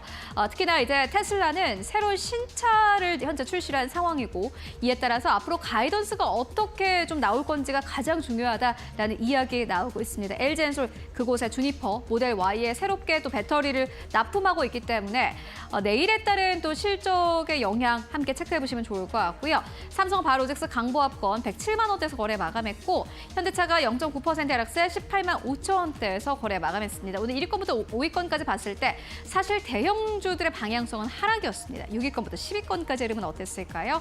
이어서 만나보시죠. 네, 6위권부터 10위권도 사실 비슷합니다. 제약, 바이오만 그나마 살아남은 장인데 삼바, 셀트리온 모두 다 상승 흐름으로 거래 마감했고요. 우선주 같은 경우에는 약보합에서 거래 마감했습니다. 45,500원대, 기아는 1% 조정 나오면서 86,800원대에서 거래 마감했고요. KB금융은 0.7% 상승하면서 83,400원대. 금융 쪽도 최근 들어서 주가 자체가 순항 중입니다. 실적 발표를 앞두고 있는 상황이고 실적이 그래도 긍정적일 것이다라는 기대감 나오고 있는 상황입니다. 이어서 11위권부터 15위권까지를 함께 만나보시죠. 네, HD 현대중공업 오랜만에 날았습니다. 3% 넘게 상승세. 네이버도 역시나 마찬가지로 외국인과 기관의 쌍끌이 매수가 들어오면서 3% 이상 강세 탄력을 보였습니다. 그리고 다음 주까지 이제 뉴욕 증시에서 많은 소프트웨어 기업들이 실적을 발표를 합니다. 뭐 대표적으로 마이크로소프트 등이 실적을 발표를 할 텐데 이에 따라서 지금까지 주가가 좀 많이 눌렸던 소프트웨어 쪽으로도 오늘 시장에서 수급이 좀 강력하게 들어왔고요. 한화오션 1.4% 넘게 상승하면서 79,000원대에서 오늘 거래 마감했습니다. 신한지수 약간의 보합권 그리고 현대모비스 1% 넘게 조정받았습니다. 그렇다면은 오늘 코스닥 쪽은 어땠을까요? 코스닥 시장으로 넘어가 보시죠. 네, 코스닥 1위권부터 5위권까지 역시나 마찬가지로 지수 딱 따라갑니다. 거의 움직임 없었고요. 알테오젠이 오늘 0.6% 상승, 이외에 HLB 그대로 지수 오늘 종목을 그대로 유지를 했고 에코프로 비엔과 에코프로 현재 약보합권, 레인보 로보틱스 약보합에서 거래 마감했습니다. 6위권부터 10위권까지는 어땠을까요? 이어서 만나보시죠. 네, 6위권부터 10위권까지 휴젤이 오늘 1.5% 넘게 조정받으면서 거래 마감했습니다. 35만 원대에서 거래 마감했고 클래시스 약보합권, 리가캔바이오가 오늘 좀 크게 뛰었습니다. 5% 넘게 강세 흐름 보이면서 11만 2,400원대에서 거래 마감했고요. 보시다시피 이제 펩트론은 시가총액 9위권까지 안착을 했습니다. 0.97%의 상승세. 이번 달 들어서 펩트론은 상한가 한번 안착하면서 시가총액 10위권까지 유지했다가 오늘 시장에서 9위권까지 올라오면서 거래 마감했고 반면에 파마리서치가 10위권까지 빠졌습니다. 약간의 조정이었습니다. 1% 가깝게 조정. 35만 8,500원대에서 오늘 거래 마감했습니다. 네, 지금까지 코스피 코스닥 마감 상황 함께 살펴보고 왔습니다. 네, 오늘 시장 좀 지지부진한 흐름 보였지만요. 업종별로는 그래도 등락하는 흐름이 좀 뚜렷했습니다. 조선과 방산, 금융 등 어제 하락했던 업종이 하루 만에 다시 반등하는 모습 보여주기도 했고요. 전기 장비와 게임, 소프트웨어, 그리고 반도체 업종에서는 약세가 두드러졌습니다. 트럼프발 관세 폭탄이 그래도 이어지고 있는 가운데 일본의 투자자들이 또 국제 채권을 팔아치웠다라는 소식도 화제가 되기도 했는데요. 계속해서 관련 이야기 나눠보도록 하겠습니다. 채권을 매도했다라는 소식이 또 오늘 시장에서 크게 들려왔고 업계에서는 미국 국채의 가능성 높게 바라보고 있는데 월가의 어떤 이런 위기 상황이 세계 금융시장으로 번지고 있는 것 아닌가라는 이야기도 들리더라고요. 채권 시장의 움직임 우리가 어떻게 해석을 해보는 게 좋겠습니까? 이게 지난주에 이미 시작이 됐었던 거예요. 키움증권에서 해당 관련된 내용을 리포트를 한번 내어뒀던 그리고 제가 읽었던 기억이 있는데요. 지금 이 국채에 대한 보유 수량 혹은 금액을 가장 많이 가지고 있는 국가가 일본입니다. 4월 초에 미국에서 10년물 장기 국채 금리가 갑작스럽게 올라가는 모습이 나왔습니다. 금리가 올라간다라고 하는 건 채권 가격이 떨어진다는 것이고 누군가가 지금 시장에 던지는 거죠. 그중에 핵심이 바로 여기 일본이고요. 참고로 미국채에 대한 보유 물량이 가장 많은 국가는 일본이긴 하나 그 다음이 중국, 세 번째가 영국입니다. 중국과 일본 여기에서 아마 함께 나온 물량일 거예요. 그렇다면 채권을 이렇게 던지는 이유는 무엇인가? 미국 금융시장에 대한 신뢰가 상당 부분 떨어지는 거죠. 그래서 지난주부터 연준의 파월 의장이 본격적으로 채권 시장에 개입을 할 수 있다라고 하는 이야기가 나왔고 거기에서 조금씩 마음이 상한 트럼프가 파월에 대한 이야기 혹은 불편한 심기를 지금 노골적으로 드러내고 있는 거라고 생각을 합니다. 그런데 그것이 우리나라에 그리고 세계 경제에 미치는 긍정적인 영향이 또 하나가 있습니다. 그만큼 미국 자산, 달러도 마찬가지고요. 국채도 마찬가지입니다. 신뢰도가 떨어지기 때문에 트럼프도 계속해서 관세에 대한 입장을 강하게 할 수가 없어요. 그게 90일 관세 유예로 이어지게 되었습니다. 그렇다면 당분간 미국채에 대한 투매가 계속해서 이어질지 혹은 이어지지 않을지는 알 수는 없습니다만 적어도 트럼프가 계속 지금처럼 강한 발언을 하게 되면은 일본 투자자들 혹은 중국이 되든 영국이 되든 미국제 시장에 대한 투매는 계속해서 나올 거라는 거. 트럼프가 그거를 좋아하지는 않겠죠. 잠잠할 겁니다. 그리고 한편으로 그 모든 것들이 우리 증시도 물론이고 세계 경제에 꽤나 많은 안정성을 부여할 수 있다는 것을 여러분들이 생각을 하시면 좋을 것 같고요. 당분간 해당 이야기는 조금 더 나올 수 있다는 점을 생각하시면서 한 번씩 관련된 기사들 읽어 나가실 것을 권해드리겠습니다. 네. 일본은 지금 미국 국채를 총 1조 1천억 달러만큼 보유하고 있습니다. 세계 최대 보유량이기 때문에 일본의 국제 채권 거래는 미국의 국채 매매 대표적인 지표이기도 하기 때문에 우리가 면밀히 잘 살펴볼 필요가 있을 텐데요. 관련 이야기가 앞으로도 계속 나올 수 있다라는 점, 달러 약세 흐름이 이어질 수 있다라는 점은 우리가 지속적으로 체크해야 할 부분으로 보입니다. 이 밖에도 이제 내일장을 바라보면서 우리가 투자 포인트로 잡고 가야 할 부분 어떤 부분들이 있을까요? 개인적으로 조금 또 잠잠한 상황이 펼쳐질 것 같긴 한데 테슬라의 실적은 우리가 조금은 그래도 보자 그런 네. 이야기를 하고 싶습니다. 테슬라가 지난해 기준으로 각 사업 부문에서 가장 큰 성장성을 보였던 게 이 ESS 전력 저장 장치 부분입니다. 당연히 우리는 전기차 또 이와 관련된 배터리 그게 핵심은 맞죠. 85% 정도의 매출 비중을 차지하니까. 하지만 테슬라의 머스크는 이미 다른 사업을 계속해서 확장해 나가고 있습니다. 전기차는 한편으로는 캐시카우의 역할을 하고 중간중간 이야기가 나올 가이던스 거기에서 어떤 사업에 투자를 할 것인가라고 하는 것 그게 아마도 내일 우리나라에 관련된 기업들 대표적인 게 자유주행이 될 것 같습니다. 만약에 실적이 좋게 나온다 그러면 자유주행에 대한 투자를 더 늘릴 거다라고 하면 내일은 자유주행과 관련된 기업들이 크게 한번 오를 수도 있다라고 보여집니다. 큰 틀에서는 M7입니다. M7에 대한 실적 가이던스가 나쁜 게 아니에요. 올해 1분기 기준으로도 S&P 500 EPS 증가율 컨센을 한번 보게 되면은 전년 대비 7.1%인데 M7은 14.8%입니다. 훨씬 더 높은 수준인 거죠. 당연히 각 산업을 대표하고 있는 기업들로 구성이 되어 있기 때문에 우리가 그 기업들이 어떤 결과를 보이느냐에 따라서 시장을 견인할 수 있는 역량은 있습니다. 적어도 주가가 고점 대비 20% 이상이나 빠져있는 이 M7 기업들에 대한 매수 관점으로 접근할 것은 우리가 매우 괜찮은 그런 시점이다라고 보여지고요. 앞서 이야기 드린 것처럼 관세 관련된 강한 발언은 당분간은 없을 것 같습니다. 그런 면에서 내일은 지금 주가가 꽤나 괜찮은 기업 그리고 실적 흐름 견고하고 3월 말 4월 초에 있었던 시장 충격 이걸 이겨낸 기업 위주로 여러분들이 한번 눈여겨보면 또 좋은 결과 있지 않을까 그리 보여집니다. 이제는 관세 노이즈에서 어느 정도 좀 자유롭게 우리가 움직일 수 있는 만큼 본격적인 실적 시즌 안에서 실적에 잘 나오는 기업에 또 집중할 수 있을 것 같은데요. 그렇다면 이제 내일장 시초가 공략주로 넘어가 보도록 하겠습니다. 어떤 종목 좀 눈여겨보고 계실까요? 현대로템입니다. 리포트가 또 나왔어요. 네. 지난주에도 나와서 야 이렇게 좋게 바라본단 말이야 라는 생각을 실은 했습니다. 그런데 또 나왔습니다. 제가 현대로템 관련된 리포트를 최근 거는 전부 다 읽고 있는데 네. 글을 읽으면서 드는 생각이 딱 있습니다. 애널리스트, 객관적인 분들이죠. 그분들조차 이 현대로템의 리포트에는 매우 극찬을 하고 심취되어 있는 그런 모습입니다. 충분히 그럴 만하죠. 지금 방산업이 우리나라에서 보이고 있는 시장 규모가 2000년대 초반에 비해서 180배가 커졌습니다. 관련된 기업들이 매우 좋은 경영 환경에 놓여 있고 비록 이제 어떤 정보가 들어설지는 우리가 알 수는 없겠지만 이렇게 잘 가고 있는 산업에 태클을 걸 만한 이유는 없다라는 거예요. 그렇기 때문에 현대로템에 대한 실적 전망도 지난주 대비 또 컨센이 올라갑니다. 지난주만 하더라도 1901억 원 수준이라고 전망이 나왔었는데 오늘은 이제 영업이익 2086억 원이 올해 1분기 전망입니다. 전년 동기 대비 366.8%. 이걸 올 한 해 전체로 확대를 하게 되면은 매출액은 대략 5조 7천억 원 정도인데 영업이익은 7,006억 원 수준이 전망이 됩니다. 그 가운데 영업이익률 한번 보시게 되면 불과 2년 전만 하더라도 현대로템 영업이익률이 5%대였습니다만 올해는 12.4%까지 증가할 것이다라고 하는 전망이 나옵니다.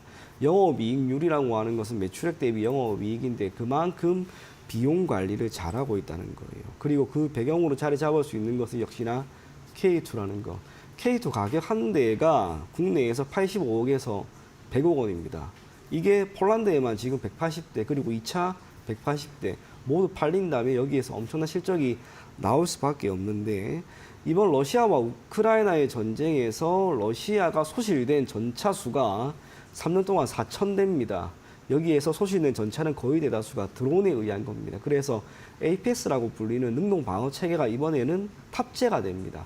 그렇다면 대당 가격은 당연히 더 올라가게 될 거고 K2에 대한 긍정적인 이야기가 계속해서 돈다면 현대로템은 앞으로도 더 좋은 경영 환경에 놓일 수밖에 없다는 거죠. 그래서 지금은 폴란드 또 우리나라 전체로 보면은 대략 6개 정도의 국가와 이 군사 그리고 방산에 대한 업무를 체결을 하고 있는데 이게 앞으로는 더 늘어나게 될 겁니다. 현대로템뿐만 아니라 하나에어로스페이스라든지 LIG 넥스몬, 한국항공우주는 당분간 주가의 움직임 자체는 꽤나 높은 수준에 머물러 있다 하더라도 실적이라고 하는 전망은 크게 꺾일 만한 변수는 저는 없다. 그리 보여집니다. 현대로템은 지난주에 다시 한번 신고가를 경신을 했습니다.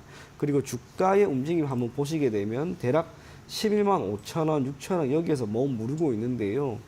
지난주에 IM증권에서 동사에 대한 리포트 15만 원 내놓았습니다. 그것만 하더라도 와 높다 했는데 이번에는 지금 17만 원이 나와 있는 거죠.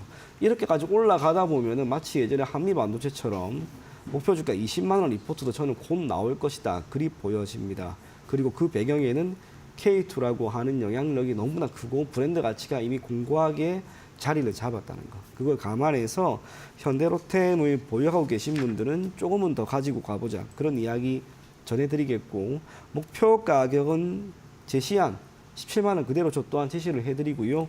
손절 가격은 9만 원 제시해드리도록 하겠습니다. 네.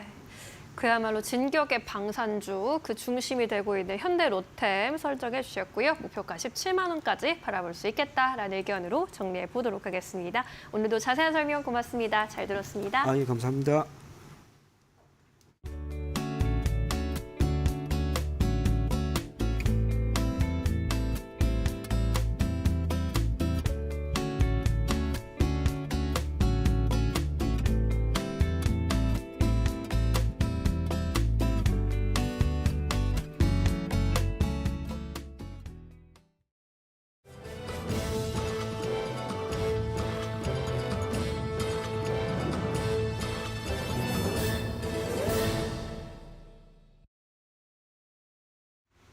계속해서 이데일리 TV 뉴스 전해드립니다. 한화시스템의 SAR 탑재체를 실은 군 정찰위성 4호기가 발사에 성공했습니다. 한화시스템은 군 정찰위성 사업의 4호기 위성이 오늘 오전 미국 플로리다주 케이프 커너베럴 우주군 기지에서 스페이스 X사의 펠컨 9 발사체에 실려 발사됐다고 밝혔습니다. SAR은 주야간 및 악천후와 관계없이 지상을 정밀하게 촬영할 수 있는 레이더 시스템으로 한화시스템은 군 위성 사업인 425 사업에 SAR 탑재체를 공급합니다. 이러한 소식에 이날 한화시스템 주가는 장중 상승하며 1.96% 오른 3만 9천 원으로 마감했습니다. 이재명 더불어민주당 대선 후보의 기후 공약 발표 소식에 그린케미칼 등 친환경 관련주들이 일제히 강세를 보였습니다. 오늘 그린케미칼 주가는 장중 상한가에 도달해 1,140원을 기록하며 52주 신고가를 갱신했습니다. 그린케미칼은 탄소 포집 및 활용 기술을 비롯한 친환경 화학 소재 기술을 보유한 기업입니다. 이외에도 에코바이오도 상한가를 기록하고 에코프로 HN, 캠트로스, 에어레인, 에코아이 등도 일제히 급등했습니다. 오늘 강세는 이 후보가 2030년 내 온실가스 감축 목표를 달성하고 미세먼지 저감을 위해 2040년까지 석탄 발전을 폐쇄하겠다고 밝힌 데 따른 것으로 풀이됩니다.